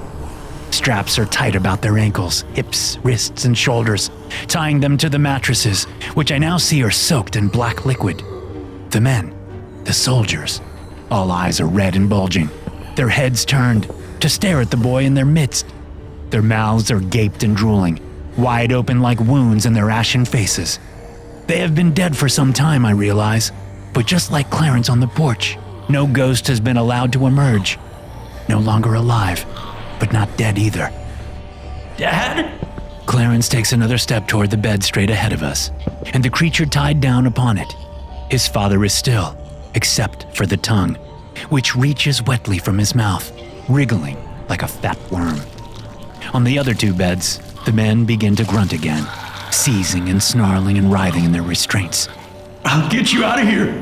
Falling to his knees beside the bed, Clarence pulls out a pocket knife and begins to saw the straps on his father's left wrist. I'll get you away. We'll find you help. Don't, Clarence, I say, uselessly. I am so enthralled by the sight of this teenage boy struggling to free that into which his father has been transformed, that I don't even notice that an army officer enters the room until the big man marches right through me, shuddering at the icy feeling of my spectral presence. The officer holds a pistol in one hand and reaches out with the other. What are you doing? He seizes Clarence's shoulder, but the boy spins, slicing the air with his pocket knife. The blade nicks his attacker's hand. Yeah! Little bastard! The officer strikes Clarence across the face with his pistol. The boy falls, dropping his knife, and in the bed, his father's body releases a feral shriek. As Clarence tries to rise, the officer grabs him roughly by the back of his sweater and yanks him up, shoving the barrel of his pistol against the boy's head. Clarence trembles, tears in his eyes, blood dripping from his busted lip. Solomon, you motherfucker! He shouts. What have you done to them? Whoa now, that's enough of that, unless you want this 45 here to blast a hole in one side of your afro and out the other. And look what you've done, eh? Gotten them all riled up. Come on then. On their 3 beds, the 3 undead men writhe and groan as Colonel Solomon forces Clarence to turn. Half dragged, half stumbling, the gun against his brow, the boy is baring his teeth as he is taken away. I start to follow, but the sound of the tearing fabric makes me look back. Clarence's efforts at his father's bedside have not, it turns out, been in vain. The creature has managed to free his left arm and now swings that stiff limb wildly, grasping to pull at the other restraints, as his fellow undead watch on, shrieking their encouragement. Stop! Struggling! I hear from down the hallway. I turn and hasten after Clarence, as the colonel drags him toward the clinic's lobby. And you got it all wrong, boy. Your daddy back there, good old Private Augie Harker, he signed up for the experiment. Bullshit! He was probably just after the incentive pay, of course, but now he is a vital part of the war initiative, part of something bigger than you or even me. You should be proud.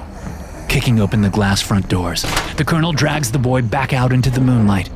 The 2 guards posted outside both look around in surprise, and another soldier passing by on patrol tries to approach, but the large dog he leads on a leash starts to whine anxiously and resists. What the hell's all this, Colonel? Asks one of the guards.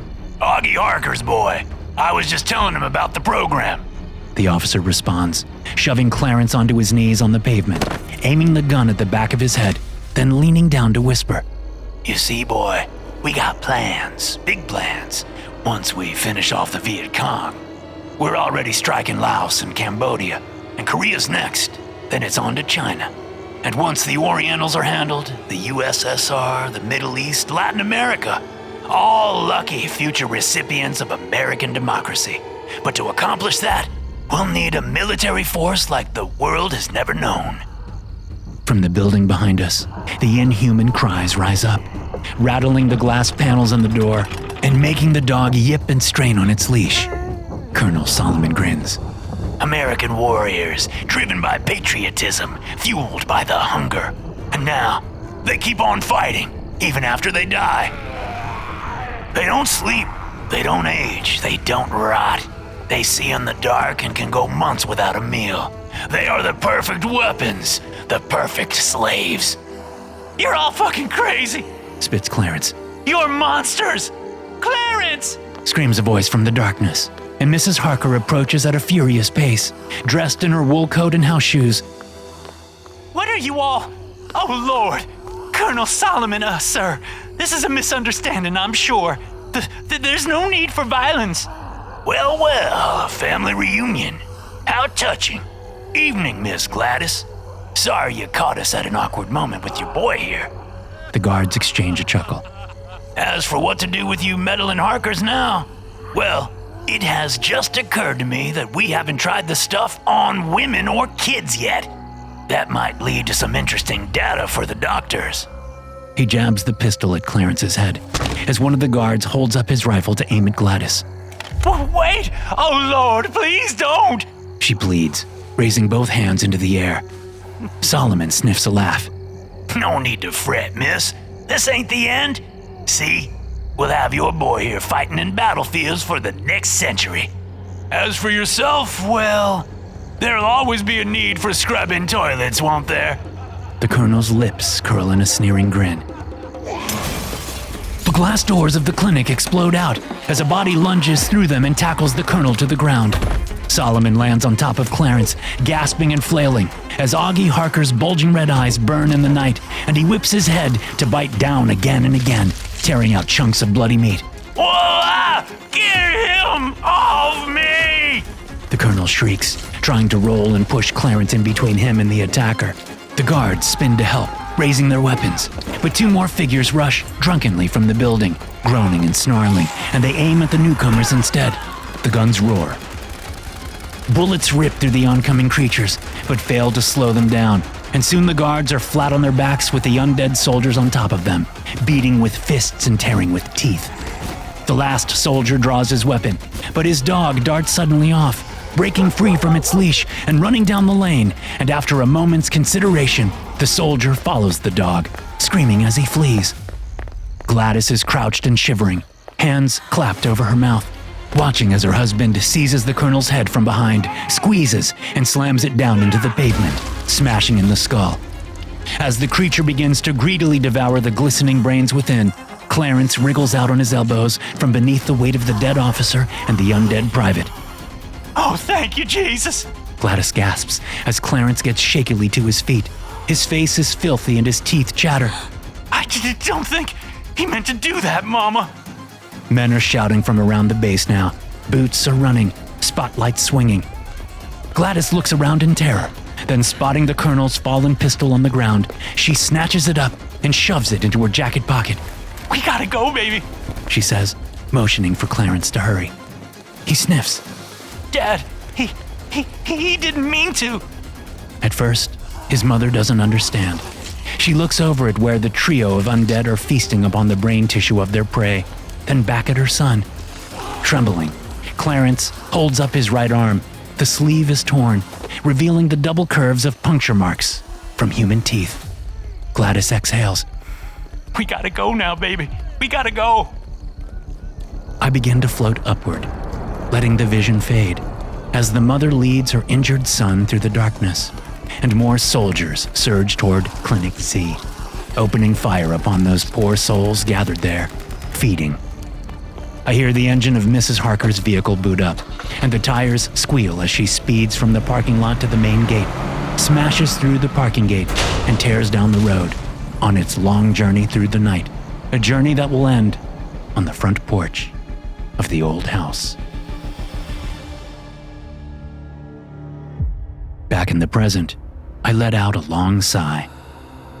The morning was almost over, but the day was gray and cold and hazy, and I could feel the danger lurking around every corner and every tree trunk and from the fog that clung to the distant horizon. A tinkling of laughter made me look over.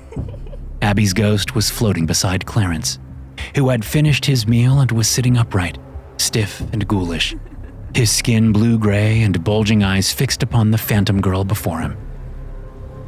Abby, I said, finding my voice. the reverend will be home soon. Oh dear. Of course. She took in my expression, and her eyebrows lifted.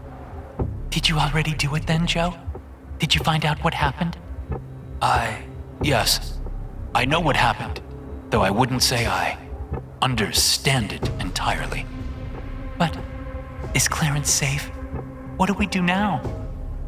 I did not answer right away, but let my gaze pass again over the tire marks in the yard to the road. Had they managed to contain the madness in Fort Detrick yet? I did not know, but I was sure that, sooner or later, the army would come looking for Gladys and Clarence Harker. Perhaps already. Their trucks were rumbling this way, and when they found that boy there, what would they do to him?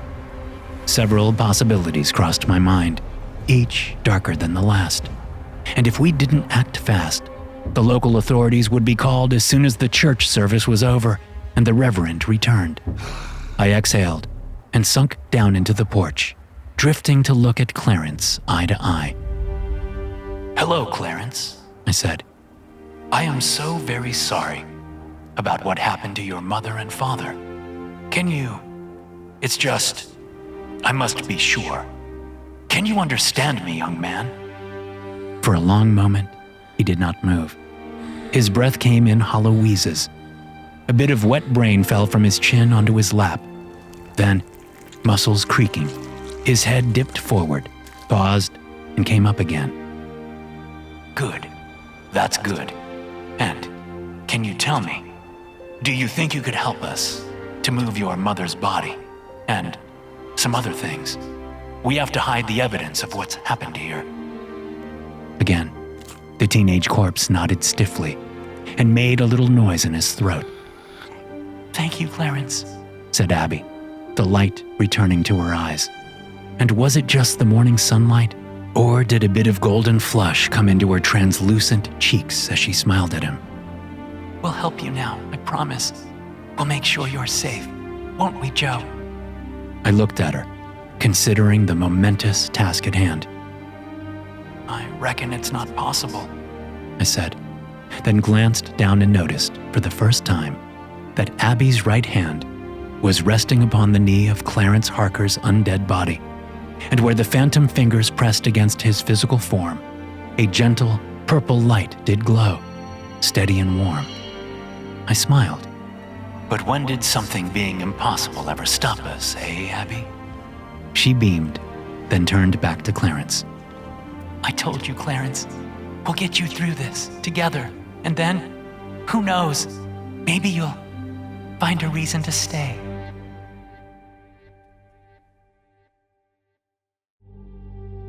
A lot of things change when you die.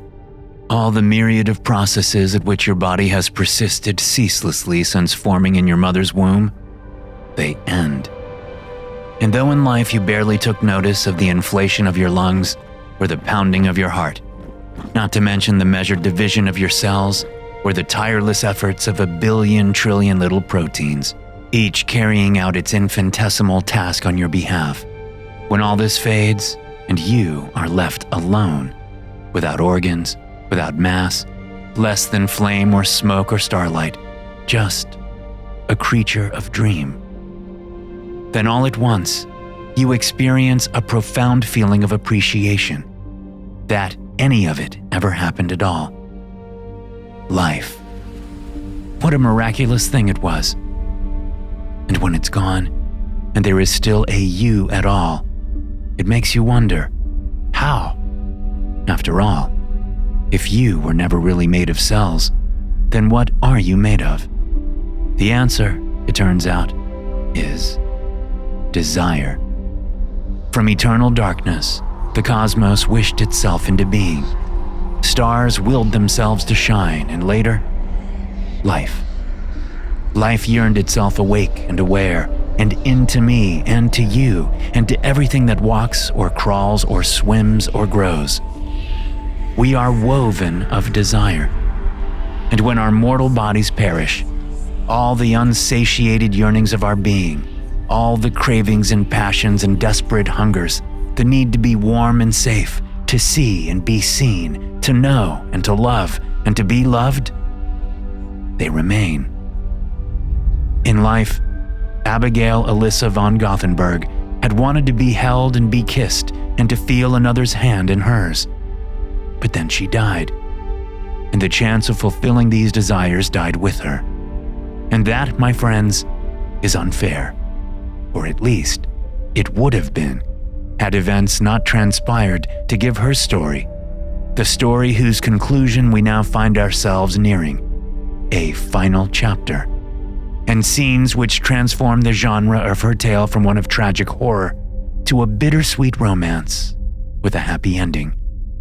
But there I go again, getting ahead of myself. So, where was I? Ah, yes, the front porch. In the hours that followed the undeath of young Clarence Harker and my own fantastical journey to witness the events which led to his demise, several ideas occurred to me as to how we might handle our predicament, all of which relied on the remarkable, undeniable connection between Abby's ghost and Clarence's body, and between the spiritual energies which each emanated.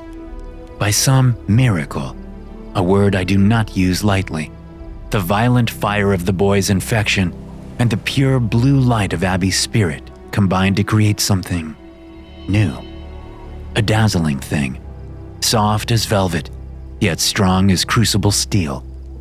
And I knew, the moment that lavender glow touched my mind, that it was special. The question, though, was whether it might provide us the means to prevent further disaster. And to test this, I found myself presenting a rather embarrassing request.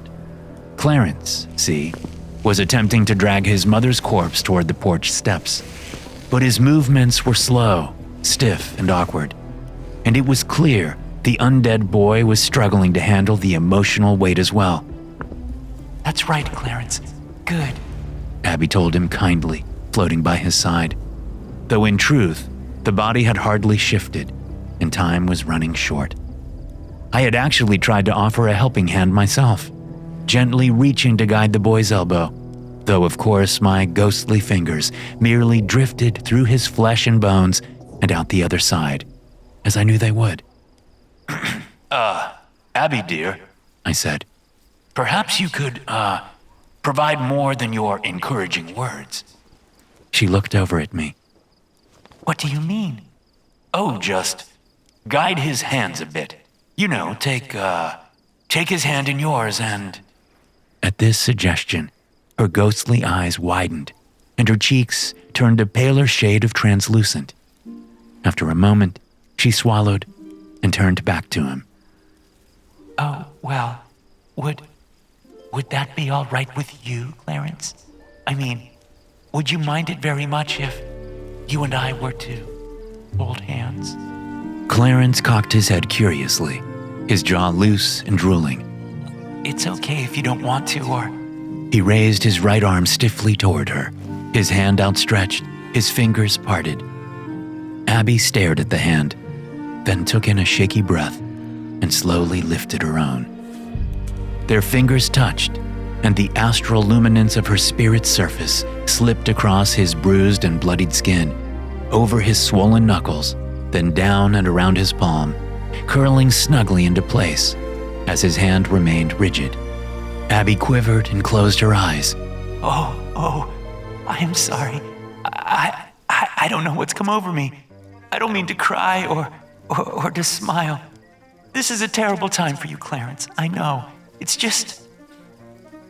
I've waited an awfully long time for this. Clarence looked at her, and his fingers bent, wrapping themselves around her hand and squeezing. She turns to me, crystal tears glistening like amethysts in her eyes. Joe, I can feel him. Twisting back to Clarence, she grabs his other hand. I can feel you. I can feel you, and you're so warm. Like sunlight and hot tea and a lamb's wool blanket on a cold night. I haven't felt anything since, but can you feel me too? Can you? Clarence nods. And am I terribly cold? The muscles in the boy's neck creak as he shakes his head. Well, I'll be, I muttered, and Abby looked at me and laughed lightly. And look at you, Joe, you old softy. You're crying too. Oh, nonsense. Just a touch of hay fever, that's all. I said, clearing my throat. But now, we really must get back to the task at hand. No pun intended. And with the use of this miraculous bridge between our ghostly selves and the material world, we succeeded in cleaning away the evidence. With Abby guiding his movements, Clarence carefully carried his mother's body to the back of the old house and laid it in some bushes there, along with the pistol. He patched up the tire marks in the lawn the best he could, and finally swept and washed away the blood from the side porch. Their vehicle remained parked at the back of the house, though I felt confident it would stay undiscovered, at least until dark. All this completed, I recommended that Clarence take refuge in the shed for the time being, but Abby would hear none of this, and so, just minutes before the Reverend's chauffeur pulled up the drive and assisted the old man into the house, Abby helped Clarence open and climb through a window in the sitting room, and taking him by the hand, led the boy up the stairs and into her childhood bedroom, a space which Hiram von Goththingberg had not bothered entering in the past half-century. A great deal of dust had collected on the windowsills there and on the bedspread, and generations of spiders had claimed the corners of the room to weave their kingdoms, which had, in turn, then been reclaimed by the dust, like the ruins of old Egypt. And so, there in the dim still of the cobweb reliquary, she moved to float in a sitting position on the edge of the bed, and Clarence sat beside her. I followed them into the room, not to be nosy, mind you, but out of caution. The immediate danger might have been dealt with, but there was still so much we didn't understand about the whole misadventure, and so many things might yet go wrong, and now the old Reverend was back and pottering about downstairs, so very close. Well, here we are, Abby said to Clarence, fidgeting in place. about your mother. We'll find a proper place for her, I promise. She seemed like a very loving sort of person and a very generous parent. And I'm sure she'd be glad that you ate her brain like that. You required sustenance, and the meal does seem to have given you lots of strength and vigor. Clarence let out a soft grunt. It wasn't loud, but it was enough to make me start and look nervously at the door. I never knew my mother, Abby went on. unless dreams count, because sometimes, when I was very little, I would dream about her. But a ghost cannot dream. I wonder if you can. She looked at him, then slowly raised a hand, and she set her palm gently against his cheek. He gave no immediate response, except to look at her. From the study downstairs, the Reverend released a dry cough which echoed through the old house. I flinched, and over on the bed, Abby's smile wilted. That man down there, the Reverend, that's my father. He's everything your mother was not. He's the reason I'm dead. He murdered me. At this revelation, Clarence's body went rigid and his eyes went red. Extra rigid and extra red, I mean. Yes, and then he dragged my body into the coal cellar, and he buried it down there. Sometimes I feel bad for my body. I know that's silly, but sometimes I float down to the cellar and sort of dip my head into the dirt and just float there.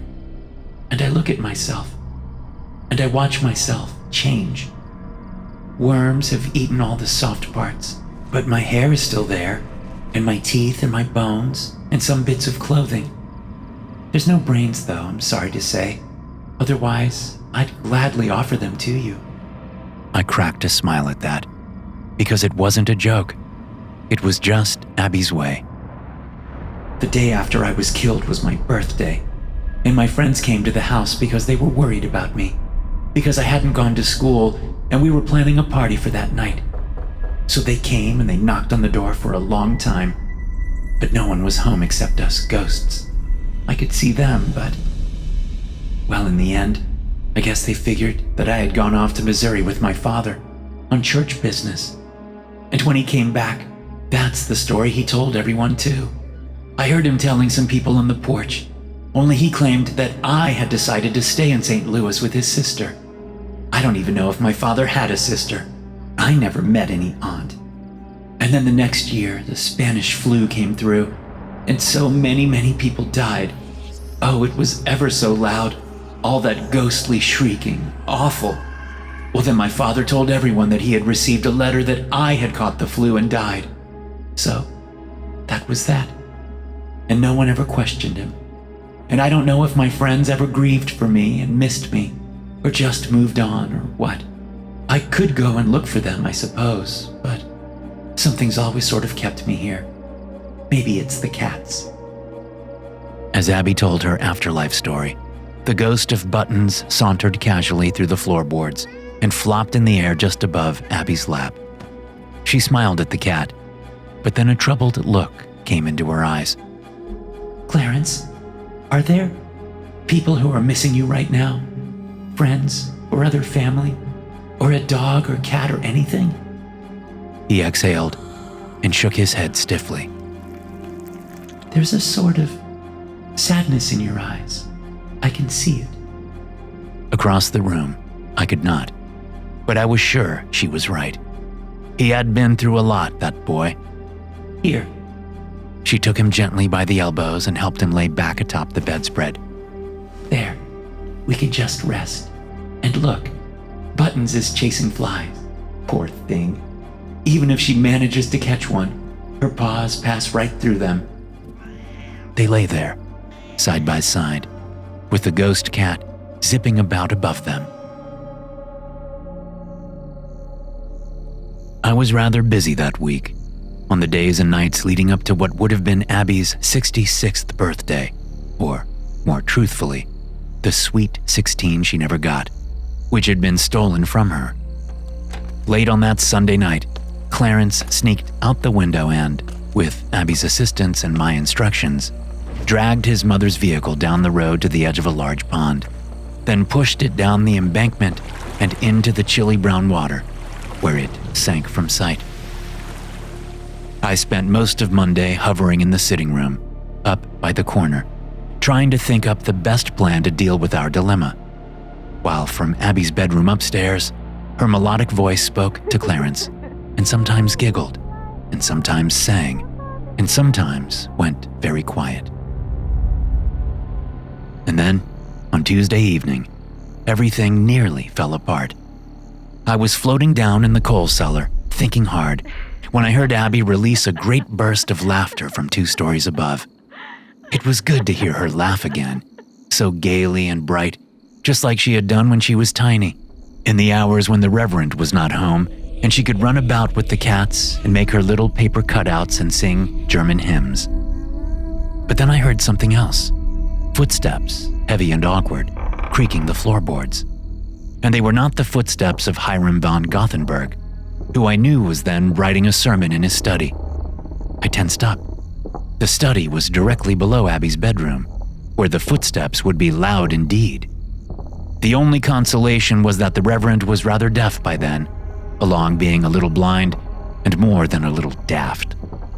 He had lived such a long life, that shameless man, and gotten away with every sort of sin and cruelty. And could there be any stronger evidence to make clear that the world we inhabit is devoid of karmic balance than this? That so many faultless children die, each and every day, while so many cruel old men lie warm in their beds and happily recall the wicked deeds of their lives, for which they faced no consequence? Then came another noise, through the ceiling, a piece of old wood breaking, and I gasped, for there was no doubt that the Reverend had heard that one. Soaring upward from the cellar and through the kitchen to the top floor, I shot into Abby's bedroom. What are you two doing? I hissed at the pair of them, who were up and on their feet. Were you dancing? Clarence was staring at me with big red eyes, his body frozen. Then Abby's ghost peeked around one of Clarence's shoulders. She was trying not to laugh, I could tell. Sorry, Joe. He was teaching me. I think he's rather good, especially considering he's undead. But he did sort of lose his balance and, well, he reached out to steady himself on the mantel there, see? He's quite strong. I turned to Clarence, who stiffly moved to try and hide a long chunk of wood in his right hand behind his back. It was just an accident, Abby said, as I floated closer. I think the Reverend heard. That erased the smile from her face, and I heard a growl rising in Clarence's throat. His fingers tensed on the wood he was holding. I caught his eye and gave a little shake of my head. No, I whispered to the boy. I get it, but not yet, and not here, lest we risk having his stinking ghost in our midst forever. Downstairs, the Reverend's chair squeaked. Then his cane came tap-tap-tapping from his study. What do we do? Asked Abby in a panic. I looked around the room. I spotted Button's ghost in the corner, watching a spider crawl up the wall. Right, Abby. Have your boyfriend set down the mantelpiece chunk and open the door, just a few inches, quickly, but quietly. And, Abby, did you not hear me? She blinked, her mouth hanging open. Boy, friend.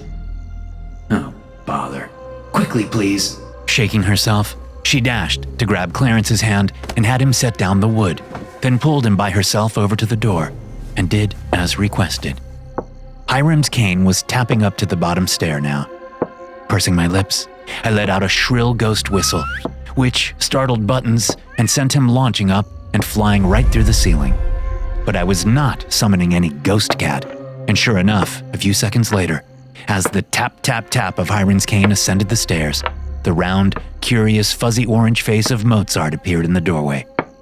Good boy, Mozart, I said, floating backward toward the broken mantel and jingling the buttons on my jacket. That's right. Come here, a little closer. The Reverend's cane tapped down the hall. Abby, Clarence, hide behind the door, now. Abby yanked Clarence to her side as she glided to the wall, then pushed his chest so that he flattened himself beside the door, even as it swung open on its squeaky hinges. The Reverend limped a step inside, his hunched spine and outthrust face making his silhouette look monstrous to me, like a headless ghoul. His ancient, watery eyes squinted through the dust in the air, panning the old bedroom of the daughter he had murdered, the daughter who, unseen, was now just a few feet to his left, holding hands with the boy behind the door, an example of affection which Hiram would no doubt disapprove of mightily and on rather many levels. The old man's gaze reached the cat on the floor, beside the broken chunk of the mantel. He sneered. Get out of here! He snarled at Mozart, who responded by flopping on his side and licking at a paw. Out! Say I! Mozart jumped, hissing, then dropped his tail and scurried for the door. Animal! Cursed the Reverend, swinging his cane at the cat and missing by several inches. Then, with a final look of disgust at the cobwebs in the bedroom, he turned, limped out, and slammed the door behind. Dust rained from the ceiling. I straightened up, floating in the center of the room, glaring at the door as his cane tapped away. Abby exhaled, still holding Clarence's hand. You know, I am quite tired of existing under the same roof as that man. As am I. I looked over at the two of them. But don't you worry. You won't have to for long. Abby cocked her head. Are you saying you have a plan now? I nodded. I think I do, yes. And if it works, then this old house will have new residents before the spring thaw, and Clarence will be somewhere he can be safe and hidden. How? Where? Just then, the furnace downstairs rumbled, and the heat vents around the room hissed. I grinned. It is 1968. Know what this old house no longer needs? A coal cellar. But we got one thing to do first. For the Reverend, that Wednesday, February the 14th, began like any other day. He arose a little after dawn, his joints creaking and throat rattling, and went about his morning routine, dressing himself very slowly in his old suit, spitting a throatful of phlegm into the kitchen sink, and breaking his fast with oatmeal and coffee, as he always did. But when he finally shuffled into his study at 10 o'clock, something was different. There was an odd odor in the room for one thing, and the tools by the old coal stove had been disturbed.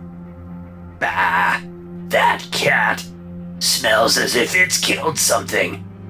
His disgust brought him energy, for he could pour it into the sermon he would today compose, a real banger, no doubt, full of harsh words and righteous venom. Cackling, he moved around the desk to his chair. Then he stopped, and he looked at the chair. And then, he screamed. A wild scream it was, torn from the elder's throat, bringing up more phlegm and bile and a bit of last night's dinner. Abomination! He whined, once he was able to take a breath again. He clung to the desk to keep from falling over, so he stared into the face of the teenage boy sitting up in his chair. What is the meaning of who are? How did? His old eyes squinted, taking in the details of the figure before him.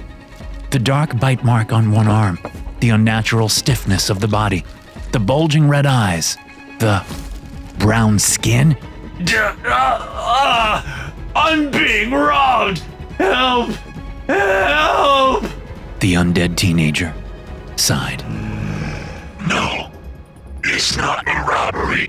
This is a putting to right. Oh, wanting to what now? Bah! Trembling, he leaned closer to the boy, wrinkling his nose. What devilry is this, Some trick of hell? The only devil here wears a white collar and calls himself a man of God. Hiram sneered. That's it! I am calling the police! He turned to go, but the body in the chair growled. Would you confess to them? Will you tell them what you did in this room? The old man slowed. How you murdered me? He froze. How I? No! Yes, Father. Hiram von Goththingberg turned slowly around, his mouth hanging open, unable to speak. It is I, whom you called your Abigail Alyssa. Though the flesh that sits before you now belongs to another. Clarence, that's his name, and he is my boyfriend. Now the Reverend was unable to blink as well. You are, and he is, and what? Clarence and I haven't known one another long, it's true. That is, by the reckoning of the living. But for us, time is more like music. And when the song is sweet, it fills up your heart. Moments become as centuries, and all many things become clear. This is ridiculous. And Clarence has graciously allowed me to briefly share this physical space with him, that I might borrow the use of his voice, so that you will hear my words. Hiram shook his head, his old man's earlobe swinging. No. I reject this. All of it. Fully. You will now pick up your pen, Father. I do not heed the words of demons. You will pick up your pen and write. Not a sermon, just a simple note. which you shall leave upon your desk, explaining your sudden departure. My what?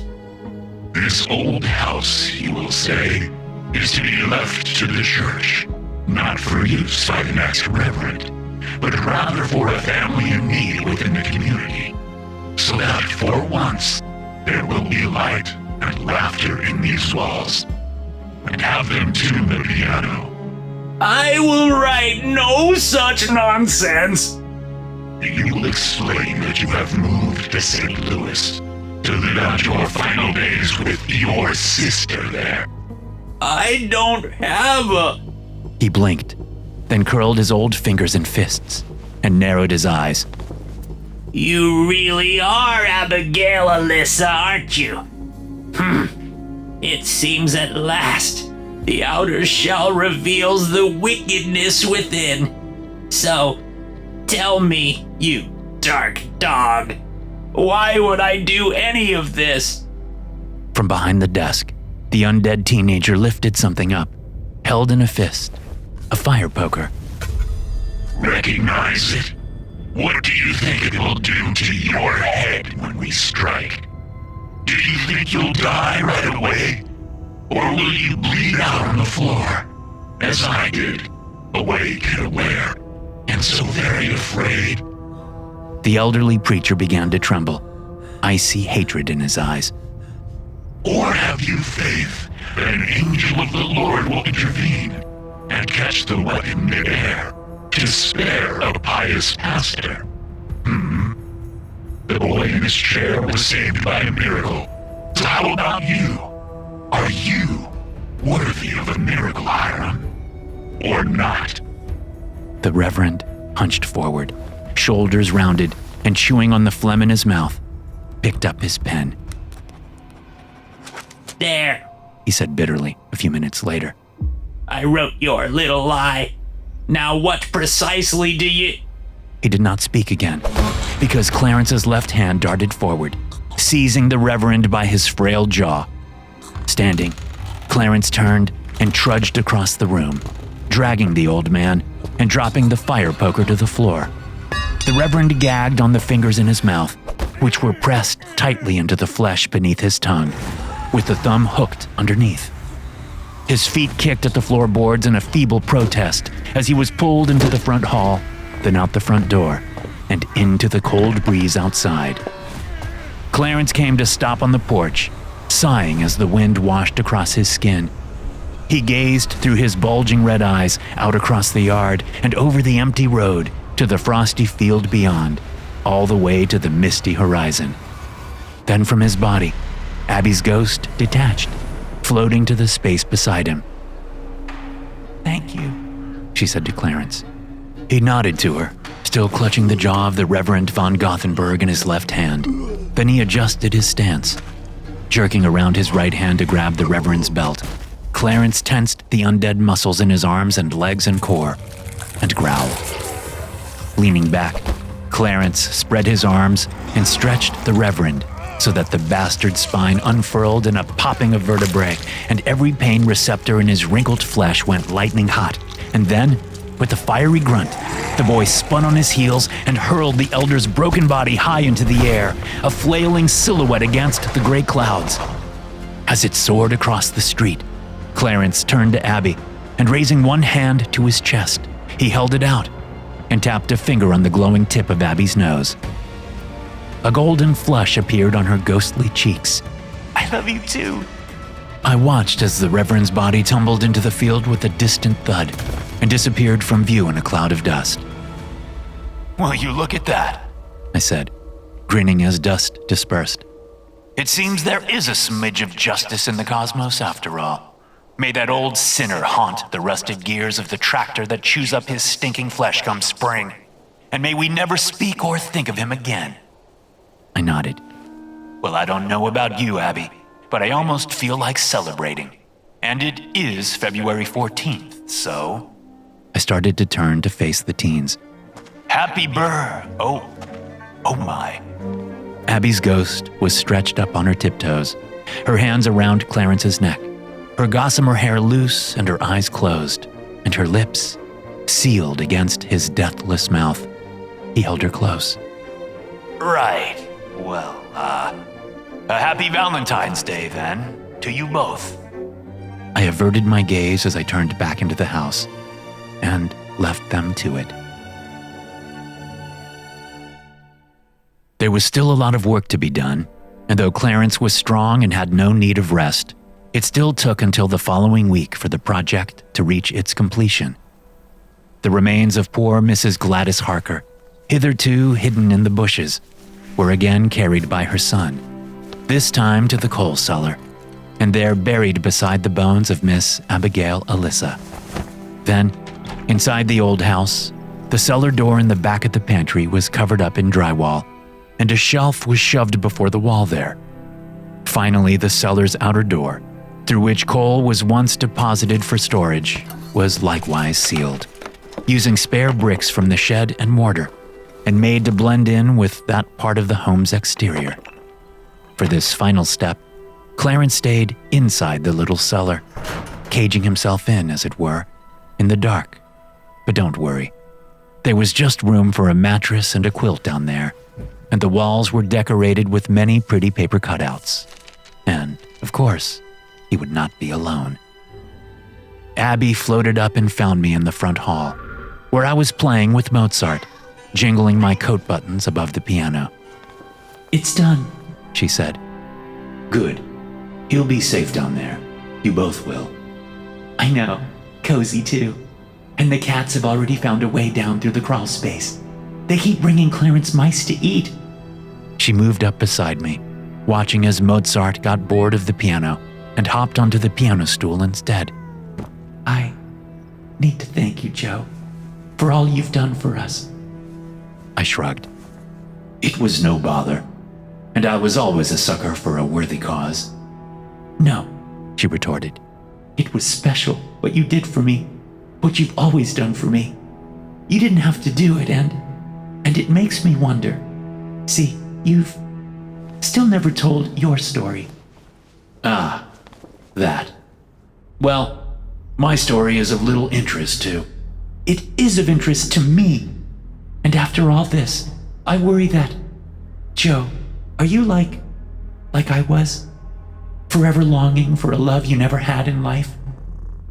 I watched as Mozart yawned and stretched out on his side upon the cushion. Slowly, I shook my head. I did have a love in my life, Abby, I finally said. And she was everything to me. That time we spent together, it sustains my spirit, even now. Even though that time was brief. Because the war came, see? And off I went, and that was that.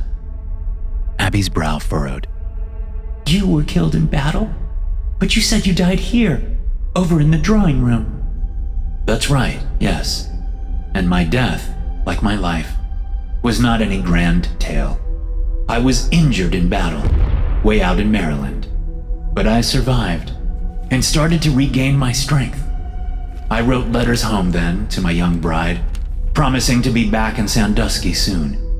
And then they did just that, sent me homeward, to recover, but you never made it back home. I shook my head. I got some secondary infection, they call it, on the journey. Made it as far as the road just out there. Then they stopped the stagecoach and brought me into this house. And a few minutes later, I died. And opened my ghostly eyes in this old place, which didn't seem too bad. And my wife? She moved on and found happiness again.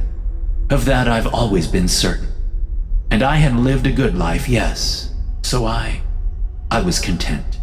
Or so I told myself. Until...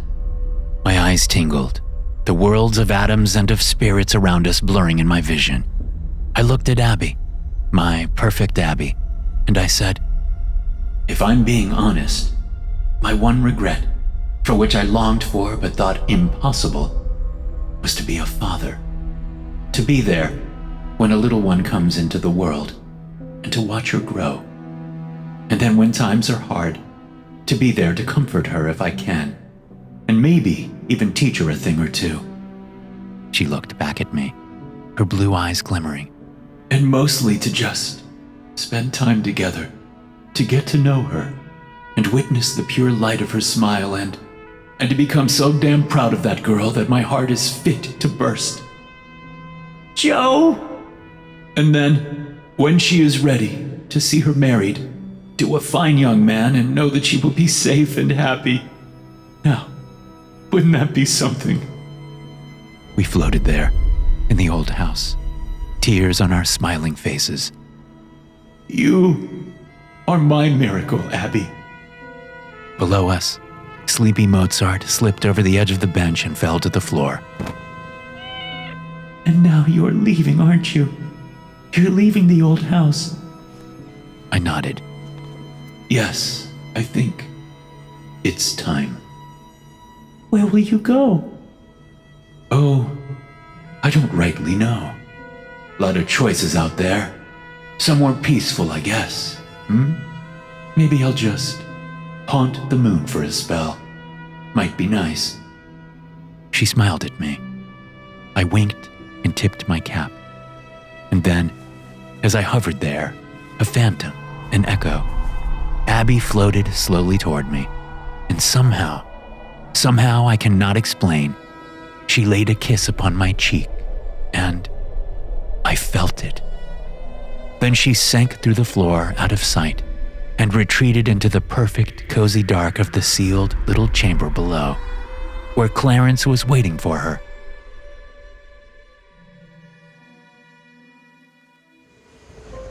I am far away now, drifting, a journeyman upon the tides of heaven, but I can always look back, sunward, to the earth, and that precious pinprick of twinkling lavender light that shines, even now, from the back roads of Ohio. Oh yes, the old house is still there, and it's still haunted too. Haunted by the living and the dead and the undead, and by the spirits of cats and mice and spiders, and by memories and miracles. But most of all, it is haunted, always, by a sweet, eternal love. Thanks for tuning in. If you enjoyed the story, be sure to follow or subscribe and share the show with a fellow horror fan. I'll see you in the next one.